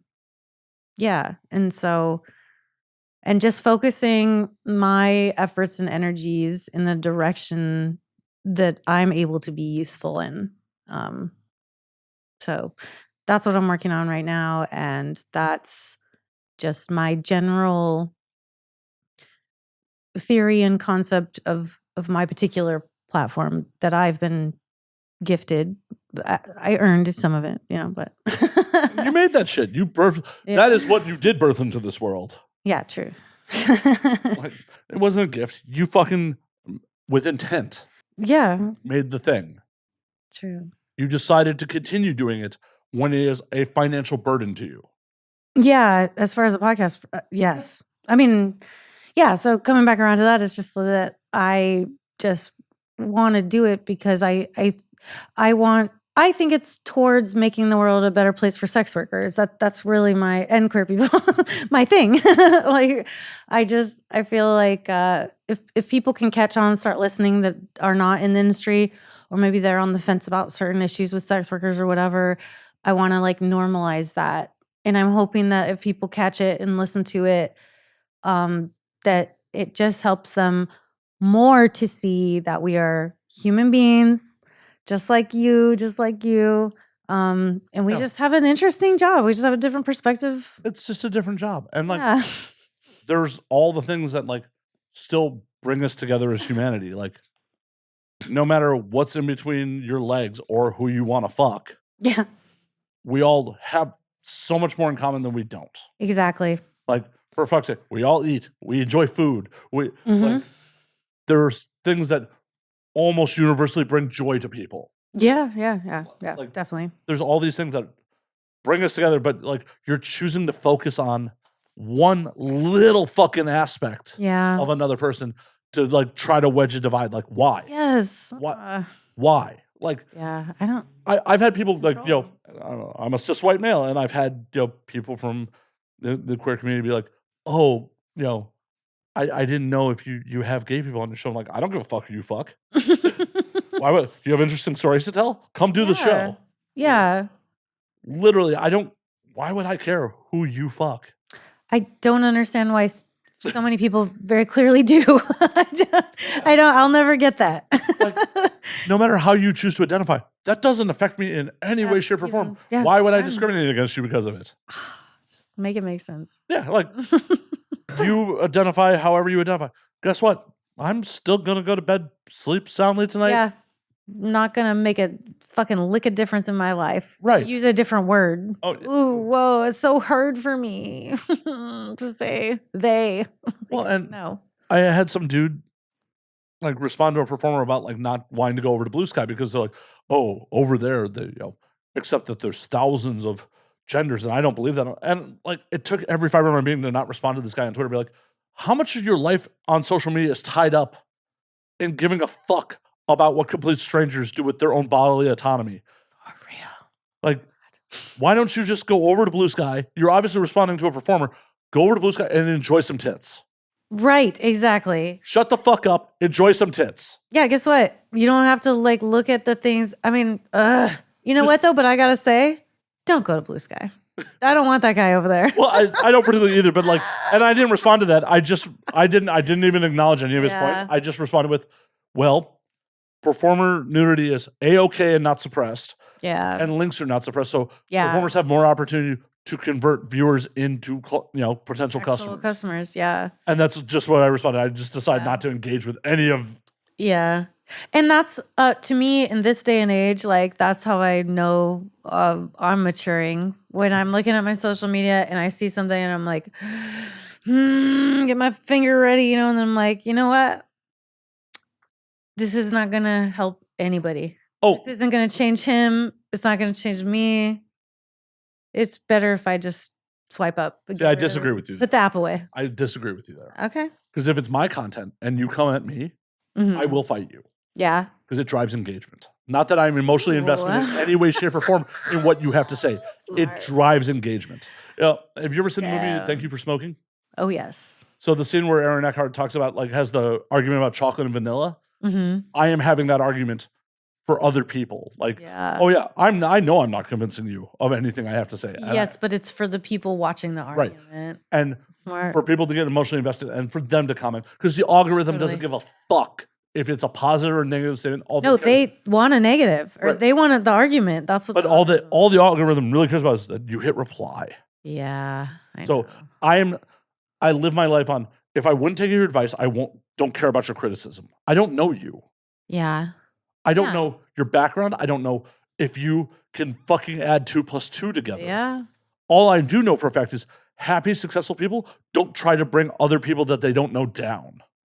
That's it. So right there. Why the fuck would I care what you actually have to say? Why would I be emotionally invested about it? I'm literally using you to promote my shit. Like, I had some troll be like, can you guys take this to the DMs? My notifications are blowing up. I'm like, no, that doesn't drive engagement.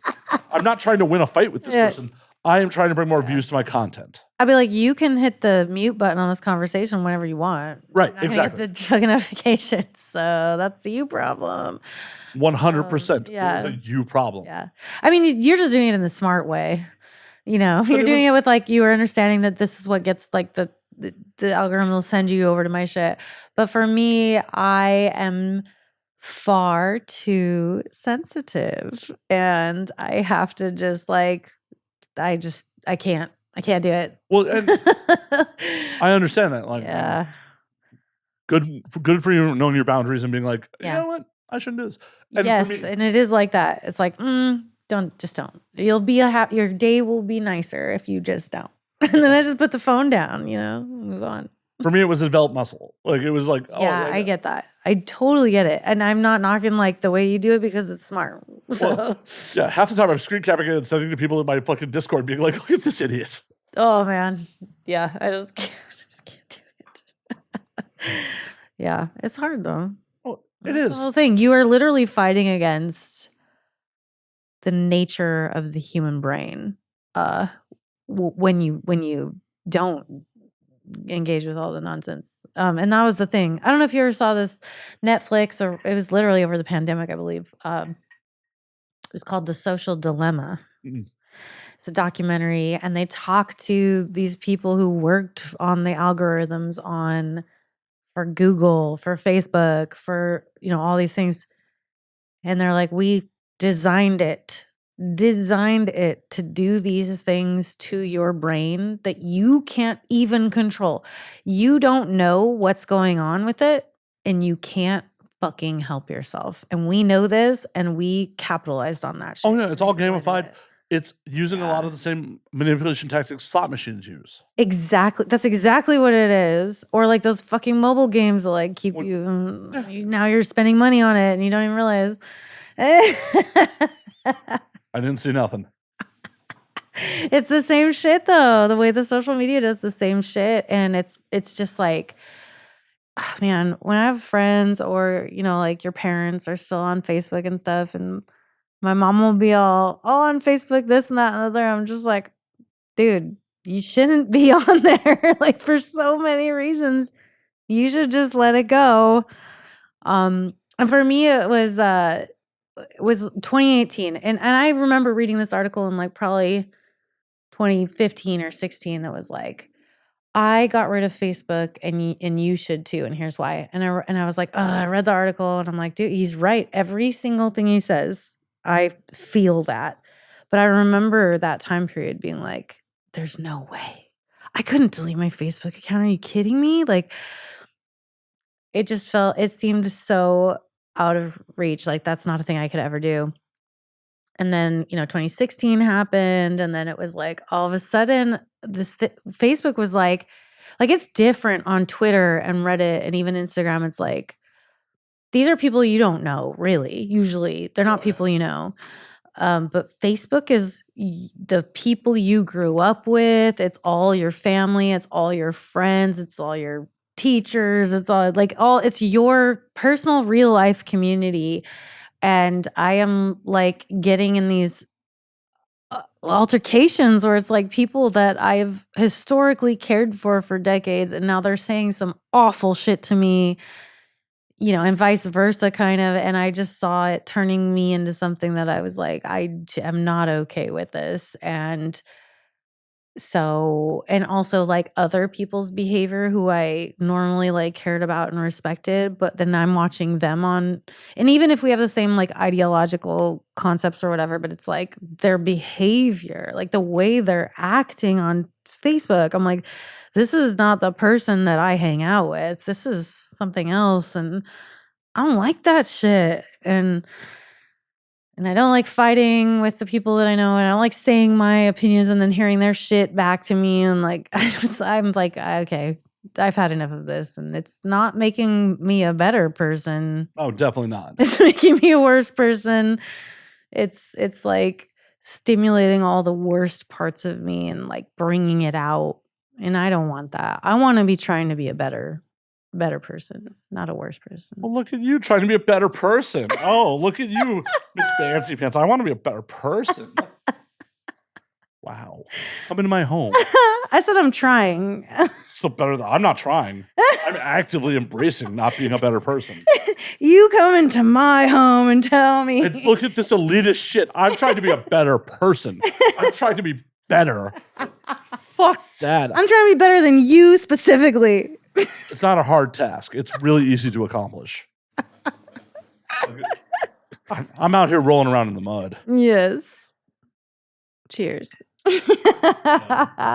As I often say, none of us are making out of it here fucking alive. It doesn't fucking matter. None of it, in the grand scheme, really fucking matters. Try to live the best life you can. Don't harm other people. Don't harm other people. Yeah.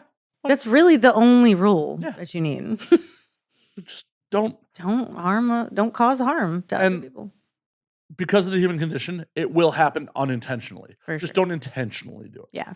Don't you know what? I'm just going to be malicious. Yeah. I'm just going to be a dick today because it feels good. I mean, sometimes vengeance does feel real good, but they started it.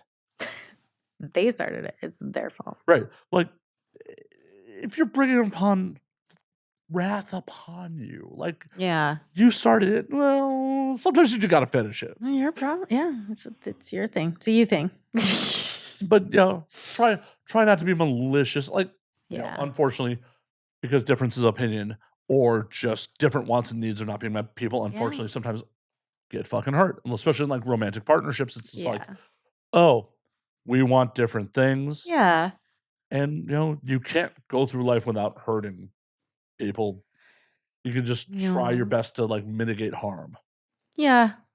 I think that's it. Yeah. Try your best. Yeah. Like that's the thing. It's like obviously we're gonna occasionally unintentionally cause some harm, and that I think that's okay to a certain extent, as long as you are like recognizing it, growing from it. That's just a part of being alive. But intentionally trying to hurt other people, that's a whole other something else entirely. Yeah. Not for me, so well, it shouldn't be how people live. It's like you shouldn't live your life being like, oh, well, fuck them. I don't care. Fucking crazy. Yeah, fuck them. I don't care. I don't like that shit. I don't like that shit. I don't like mean girl energy, snotty bullshit. Yeah, and mean girl energy is hilarious to me. It's like, because you got lucky and won the genetic lottery, that entitles you to treat people as less than. Fucking crazy. Like, girl, your looks are gonna fade. Yeah. You will not have this forever unless you have a personality to back it up. What happens then? Yeah. Like, if all you have to offer to this world is being hot, right? Like, what do you really have to offer? I've said this a couple times. Like, being hot is like diamonds. It's children have to die for it. Well, I hope not. I'm just kidding. I hope not. I hope. I mean, it maybe. Oof, maybe. Well, some of them just lose their arm. It's fine. It's fine. Long sleeve or short sleeve? Yeah. Well, no. Being hot is like diamonds. Like, people pretend it's scarce, but it's really not. Oh, yeah. Right. I like that. Hot people are abundant. People that are actually awesome, not so much. Totally, yes. But I don't know. Have you ever been to England? Yeah. Less abundant. I don't know. I think British girls are hot. I also... Girls, yeah. Well, yeah. Well, I think all girls are hot. I do not. I have definitely... Just kidding. Not like... You pervert. Just kidding. Marjorie Taylor Greene is not hot. Nah. I'm like, I would do... Nah. Okay, but Lauren Boebert... hate fuck. Oh, yeah. Could hate fuck. She is conventionally attractive. Yes. And, like, is down for hand play in a theater. I'm like... Yeah. It's like, it's hard to dislike... It's like, I dislike your politics, but you're conventionally attractive and you'll give me a handy-guard Beetlejuice. Jesus. Like, it seems like you're actually cool, but you're just pretending like you're not. Like, and... Like, I own guns, so, like, I'm not opposed to, like, the gun stuff that she's into. So... Right. It's like... It's just all the other shit. Yeah, it's all the other shit. It's a lot of other shit. Such a confusing boner. Yeah, exactly. I'm also very disappointed that, like, a couple of years ago, me and Xander were talking about on here about that there should be an AOC parody porn, and we tweeted at her about it, and she didn't respond. I could see her not responding to such a thing. Bummer. Like, it's an honor. It's an honor. Know. See, now, if she wanted to be the cool progressive, then she would have responded with something clever and quick. Right. Or participated. Like, we don't have to do a parody. That's next level. We don't have to do a parody. We can do the real, like... Yeah. I'd bag AOC. Does that even need to... Yes, it's a question. You have to answer you don't have to answer the question. But sorry. No, you don't. It's totally understandable. You don't know me that well. Well, the audience definitely doesn't. Yes. So the answer is obviously yes. I would throw fewer women out of my bed than you'd probably imagine. Well, just because you're slutty doesn't necessarily mean that you're like, hey, Congresswoman. Yeah, but no, her, yeah, definitely. Higher on the list than you might think. I don't know your type.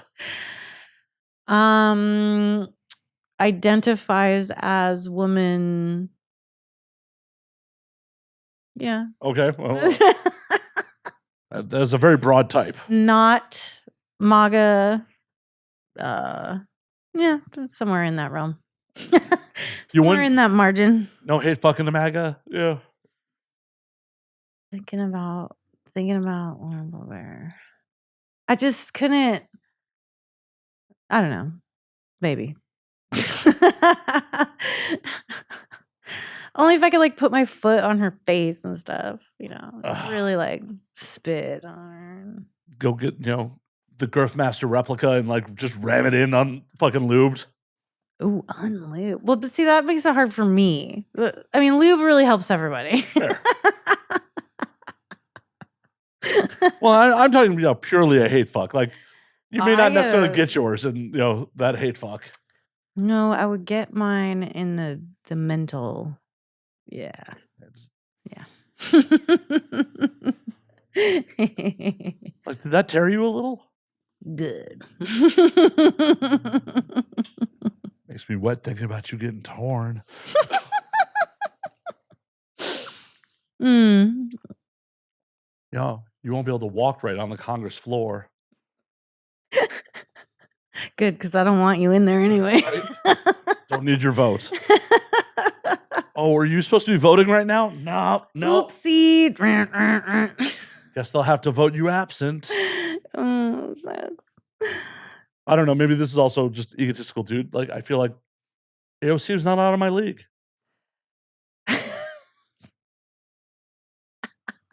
She was a bartender in Brooklyn. I feel like I could pull.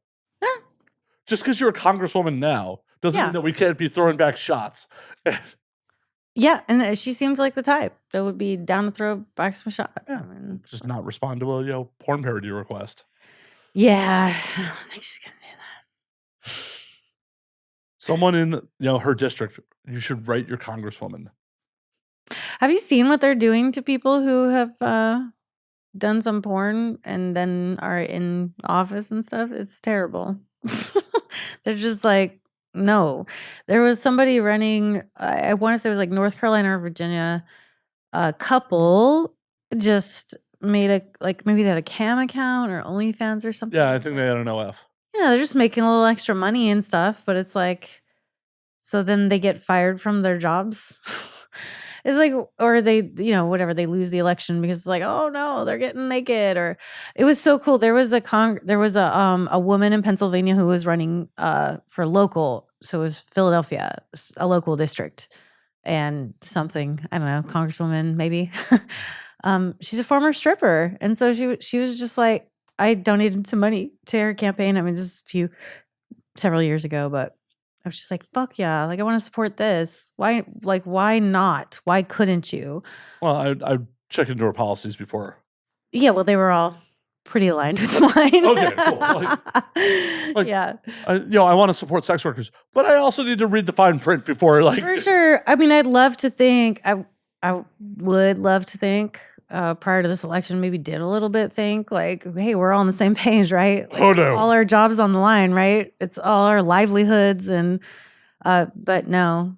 But I guess according to the poll that FSC did, it was only like 10% of porn people respondents that were claiming to be MAGA. Respondents is the key word there. Yeah. I think it was only like 200 people. Oh yeah, that's a way too small of a pool. Yeah, for sure. That's a way too small of a pool. Yes. Well, and so disappointing. It's just like, wow, man, really? Like, well, and the rumor that speaking of Bobart, that she was an escort before. Yes, but then there was also the rumor that Kamala like sucked dick to like advance in politics or something, and so maybe. Who cares? I mean, I don't care, but at the same time, like, I think that saying, well, a woman cannot lead because obviously she wouldn't be in this leadership position if she hadn't sucked dick to get there.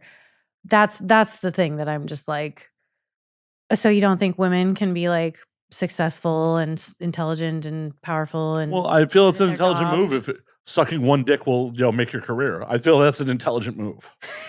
Yeah, I mean, Yes. Like, I know people have sucked my dick and gotten nothing for it. Yeah, totally, right? I Like- sucked lots of dicks. They got nothing for it. Right. So. Like, they got a load in their mouth, and that is about it. And like, I'm not even sure it tasted good. My diet's questionable at times. It's a nice prize, though. I mean, But 100%, if one dick could change your life, you're fucking smart for taking that one dick. right? Like I would see these YouTube videos a lot that was like to a guy to another straight guy, you know, like, oh man, would you take it in the butt for $1 million? And I'm like, everyone's got their price. Like $1 million? Yeah. Oh no, I've said on air, like, oh yeah, stupid not to. everyone in the situation would be disappointed about it. Wouldn't be good at it. It would be unenthusiastic. Yeah, it wouldn't be like, you know, you're not going to sell it. Right? Like, it's not going to be a hard sell here. I'm going to be a dead fish. I'm going to starfish.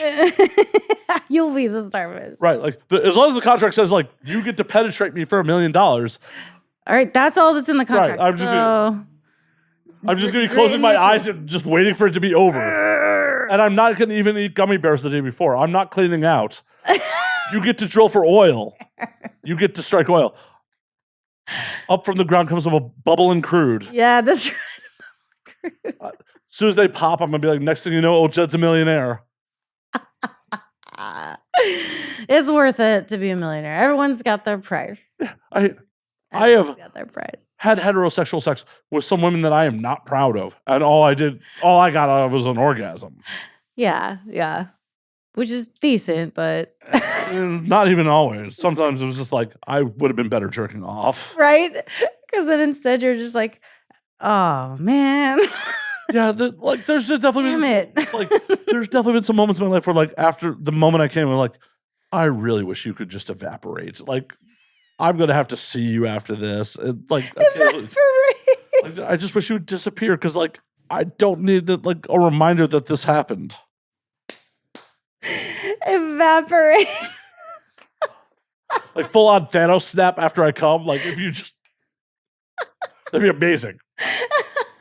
Be amazing. Yeah. But no, they were still there. They were Yeah. still there, just covered in my filth.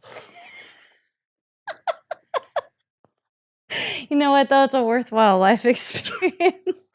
Yeah, and I keep doing it, so I just don't learn from my mistakes. I guess it's not that bad. Well, horny drunk Matt makes some horny drunk choices at times. Well, they're all for your betterment in the long run. It's Are just they? your perspective. Are they? Any day now, you're going to change. I'm not. My brain is quite hardwired at this point. I'm 43 years old. I am locked in my ways. And, like, I keep telling myself, like, I need to be better about this. I need to, like, because, like, even when I'm drunk, I'm like, but an orgasm would be fun. Yeah, it would be nice right now. Yeah, this would be nice right now. And then, like, the minute I come, it's like, Tommy, you could have just jerked off. And, like, Yeah, there would be less drama with this. Yes. Oh, I mean, that's a whole other issue if it's drama. Then it's like, Well, because people get expectations and feelings hurt. And, like, yeah. you just came inside me. What do you mean you don't want to talk to me? Oh, no. No. It's like, you just gave me that diet cream pie. And Diet cream pie. Fuck. We were talking about diet cream pie the other day, I feel like. it's what I've been branding it as. I love it. Like, I love it. I'm so here for that. yeah, It's so nice. Like when we have threesomes or do threesome content, and he can say, like, no matter what happens, I can't get you pregnant. So it's like, like, it's a nice, right? Especially when you don't nice have to involve stairs to feeling. make sure that I don't get you pregnant.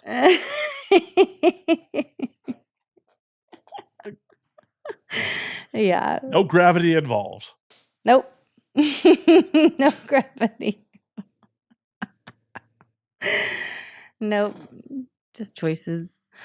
The right choices. Yeah. Vasectomies are the right choice. Vasectomy is the right choice. So anyone with penis listening, just go do it. Let's do the Just thing. get it done. It takes like a couple of seconds, and then you're a little bit sore for like 2 days, and then you Yeah, move it's on like with your it life. was like a week and a half, 2 weeks. A week and a half. Yeah. Okay.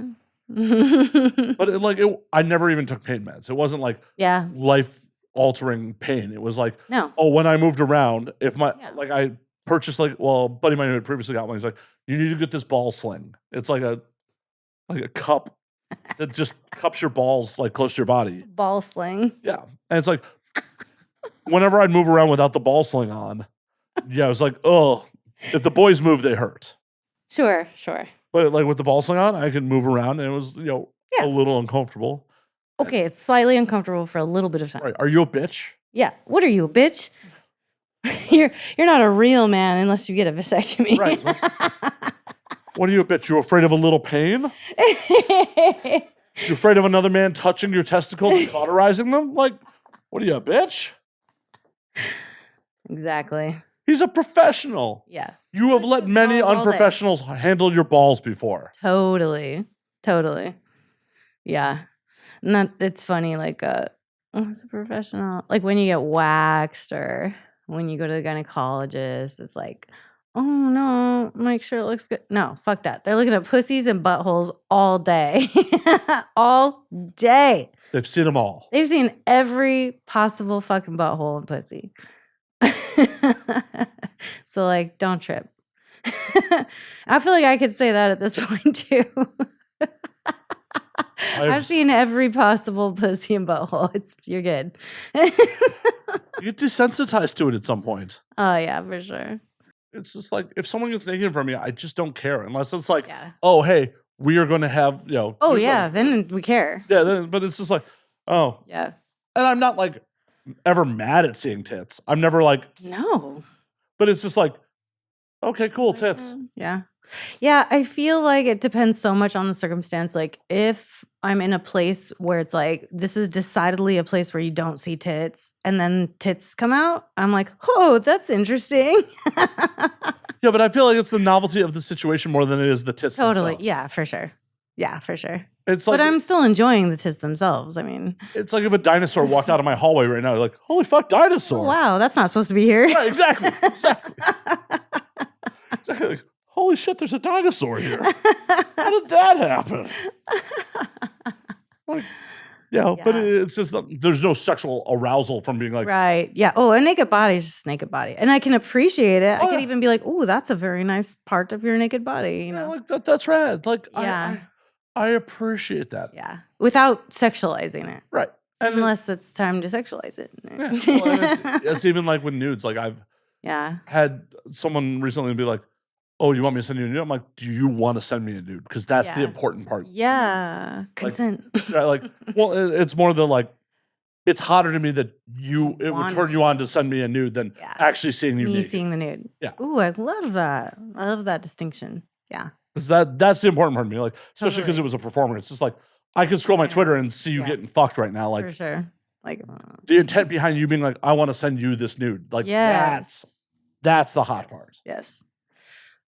So do you hook up with performers? I do. Yeah. Yeah, same. You don't say. You don't say. No, I mean, like not on camera. But well, I don't. I definitely don't. Obviously. I've never been on camera. I've only been on camera for. I can't say I've never been on camera. Yeah. I've never been on camera for a sex role. I've only been on camera for non-sex roles. Right. Yeah, I just the thing about hooking up with performers is that they're almost always tested and they're very conscious and mindful of their status and the way that they engage sexually with other people, even outside of porn, because it's their fucking job. So and also with regards to that engagement, it's like, I feel so safe with the two of us hooking up with a performer because it's like, we have a nice time and we get on with our fucking lives and I don't have to be like, oh, she's texting him and trying to hook up with him. No, like it's not going to happen. I mean, that does happen occasionally though. It still happens. I'm sure it happens, but not with us. Well, it's good. That's good. And I've had civilian friends be like, oh, you ever worried hooking up with those dirty porn? So I'm like, I'm the risk to them. Yes, you are the risk. I am the risk to them, not the other way around. My God. I mean, that's one of those misconceptions that I am just so like, you guys, you could not be any more wrong. You are actually like on the other side, 180. Oh, no. The only time I got chlamydia was from a civilian I was dating. Of course. Yeah, totally. And my audience has heard this story before. We're like, I wasn't even upset about getting chlamydia from her. I was Yeah. upset that she took no ownership in the situation. Because, if it was in the industry, be like, oh, sorry, I got chlamydia. What can you do? Here, take the medicine. It's like this is a porno cold. It's no big deal. Exactly. In the mainstream world, it's just like, well, I can't tell him. I can't say, it wasn't me. It must have been somebody else you fucked. Oh, no, she flat out said, oh, you must have gotten blackout drunk and fucked somebody else. Oh, my God. I'm like, cool. We're never doing that again. Yeah. That's fucked up. Yeah, it's just like, I'm not upset. Like, we had stopped seeing each other at this point when I popped for it. Yeah. And like, oh, really? Yeah. It was literally the last time we hooked up. Okay. And I reached out to her when, I popped. I'm like, hey, you need to go get tested. Yeah.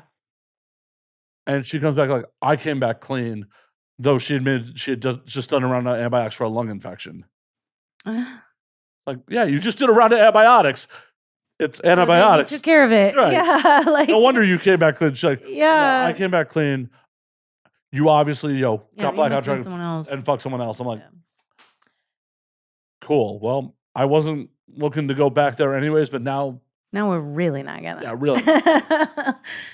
You're dumb. And we had an established non-monogamous thing. Like, it was established non-monogamous. Like, it was no big deal. Yeah. Which is, again, like, even in that position, it's like, okay, so you all have to be cool with having these conversations and recognizing this is a thing that happens sometimes. Like, if you're in this established non-monogamous situation, you can't just be like, no, it wasn't me. It couldn't have been me. Like, well, and the rules were like, we use condoms with other people. Yeah.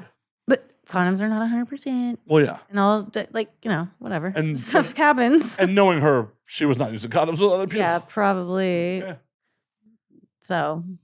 And no judgment. Like, no, that's the whole point. No judgment. Like, that's the whole fucking point. Yeah, it's a thing that happens. The lack of ownership is what bothers me. Yes, the lack of responsibility. Yeah, it is what it is. Apparently, one of the many people on my laundry list. So people are like, probably shouldn't have fucked them. Probably shouldn't have been fucking them as long as I did. But you know what? Well, you learned a thing or two. Yeah. Had its value. It does. Yeah. You only learn from mistakes. Of course. It's the only way you can. Yeah. It's the only way you can. Yeah. Like, being successful just potentially reinforces bad habits. I know. And you can tell by, like, Hollywood celebrity that there are a lot of people that fell into that shit. Yeah. It's just like, nothing but bad habits. So, yeah. And now I'm famous and rich. So I guess I can keep that up. Right? Keep this up forever. It's like, okay. Yeah, whatever works for you, Elon. Oh, yeah. Reading his first wife's account of how he courted her was just like not cool. Pressure. Yeah. Lots of it. Yeah. Over and over. Yeah. Believe it. Also, I lost all respect for him when Grimes tweeted out that he wouldn't fund her album. Yeah, the richest person on the planet wouldn't fund her album. Yeah. Which probably cost a couple $100,000 the most. At the most. Yeah. And that's if you're doing it kind of wasteful. Yeah, totally. Yeah. Like, and he's got the most money on the planet. Right. Like, Earth. I don't make that much money. If my significant other was a talented fucking musician, yeah, I would try to scrape the money together to fund their album because it would be a return on investment. Yes. And not even if it was just like a money return on investment. It'd be like an emotional relationship return on investment. But I'm saying like also valuable. I'm saying I would put myself in financial hardship. Yeah. No, I hear you. Yeah. For the fun, yeah, in addition to worth it. Yeah, it's a calculated financial risk at that point for us as a couple. Like, you're fucking talented, babe. I believe in you. Like, you have a track record of selling. Yeah. I will fucking, max a credit card Kevin Smith style for Clerks. Right. Get this album out. Yes. Heaven forbid it's the cost of my walking around money. Yeah, the cost of my like wallet money. Yeah. Like, I find this in my couch cushions. Right. Like, yeah, you have two of my children, but yeah, I can't be bothered to like spend what is in my couch cushions to not even so. It's not a hobby. This is her profession. Job. This is literally going to make a return on investment. Yeah, and you know that it's like guaranteed. Right. But even if it wasn't, it's like it's fucking nickel. To him, it's like a fucking penny. Right. I would happily, if it would make my partner phenomenally happy and it wasn't going to be commercially viable and it was. Right. That's what I'm saying, yeah. Yeah, the equivalent it costs you basically a penny. Yeah. Hell, even if it cost me a week's salary. Right. Whatever. Yeah, even then. But I'm saying in this circumstance. Yeah, no. And that is the moment I lost respect for Elon. Yeah. It's just like, dog. Really? You suck. You're just like a shitty, shitty person. It's like the worst person got all the money. It's really frustrating. He like tweeted something one time like, I'm just curious, like how much would it cost to solve world hunger? And they were like, oh, it'd only be like, $1 billion or something. Did he commit to? And he's like, okay, well, I was just wondering. Did he not gonna financially commit to like spending enough to like end homelessness at one point and just didn't do it? That's what I don't know, but it is something along those lines where he was just like asking how much, and it was like a tiny fraction of the amount of money. I feel like he committed to not spending doing it it at one point and just didn't do it. Yeah, maybe. I mean, sounds like on brand. Well, and this is the fucked up thing. I forgot the news organization did a survey, and like 37% of people surveyed just believe people with podcast equipment. Wow. So don't believe me. I don't know things. No, but believe me, I do know things. That is another podcast. You should listen to me. That's not this podcast. Don't believe Sage. Don't believe Sin on this podcast. Okay. Come over to my podcast and believe me, because I'm right. Possibly. I will not commit to such things. But I hate to do it. We got to call last call on this motherfucker because we're about to run out of SD space. I get it. Yeah. Okay, cool. Well, it happened. I'm definitely obviously a little more tipsy than when we started. So. Oh my God, you had alcohol here? Yeah. So you want to do the Malort shots? I really don't. So you're not that drunk. Okay. Should I stick with that? Wait, I have to do the Malort? Damn it. Okay, so now I got to tell the Iceland story. If I'm going to do the shot of Malort, I have to tell the Iceland story. We got to do it quickly because we are. I'll do it quickly. So we go to Iceland, we take this food and drink tour. And the whole time through the tour, he's saying like, oh, this traditional thing we have out here, it's rotten fermented shark. And he says that over and over and over again. Like, who's going to do it? And people are like, nah, not me. And I'm like, no, I'm fucking doing it, dude. I'm here. And Drake's like, no, I'm not doing it.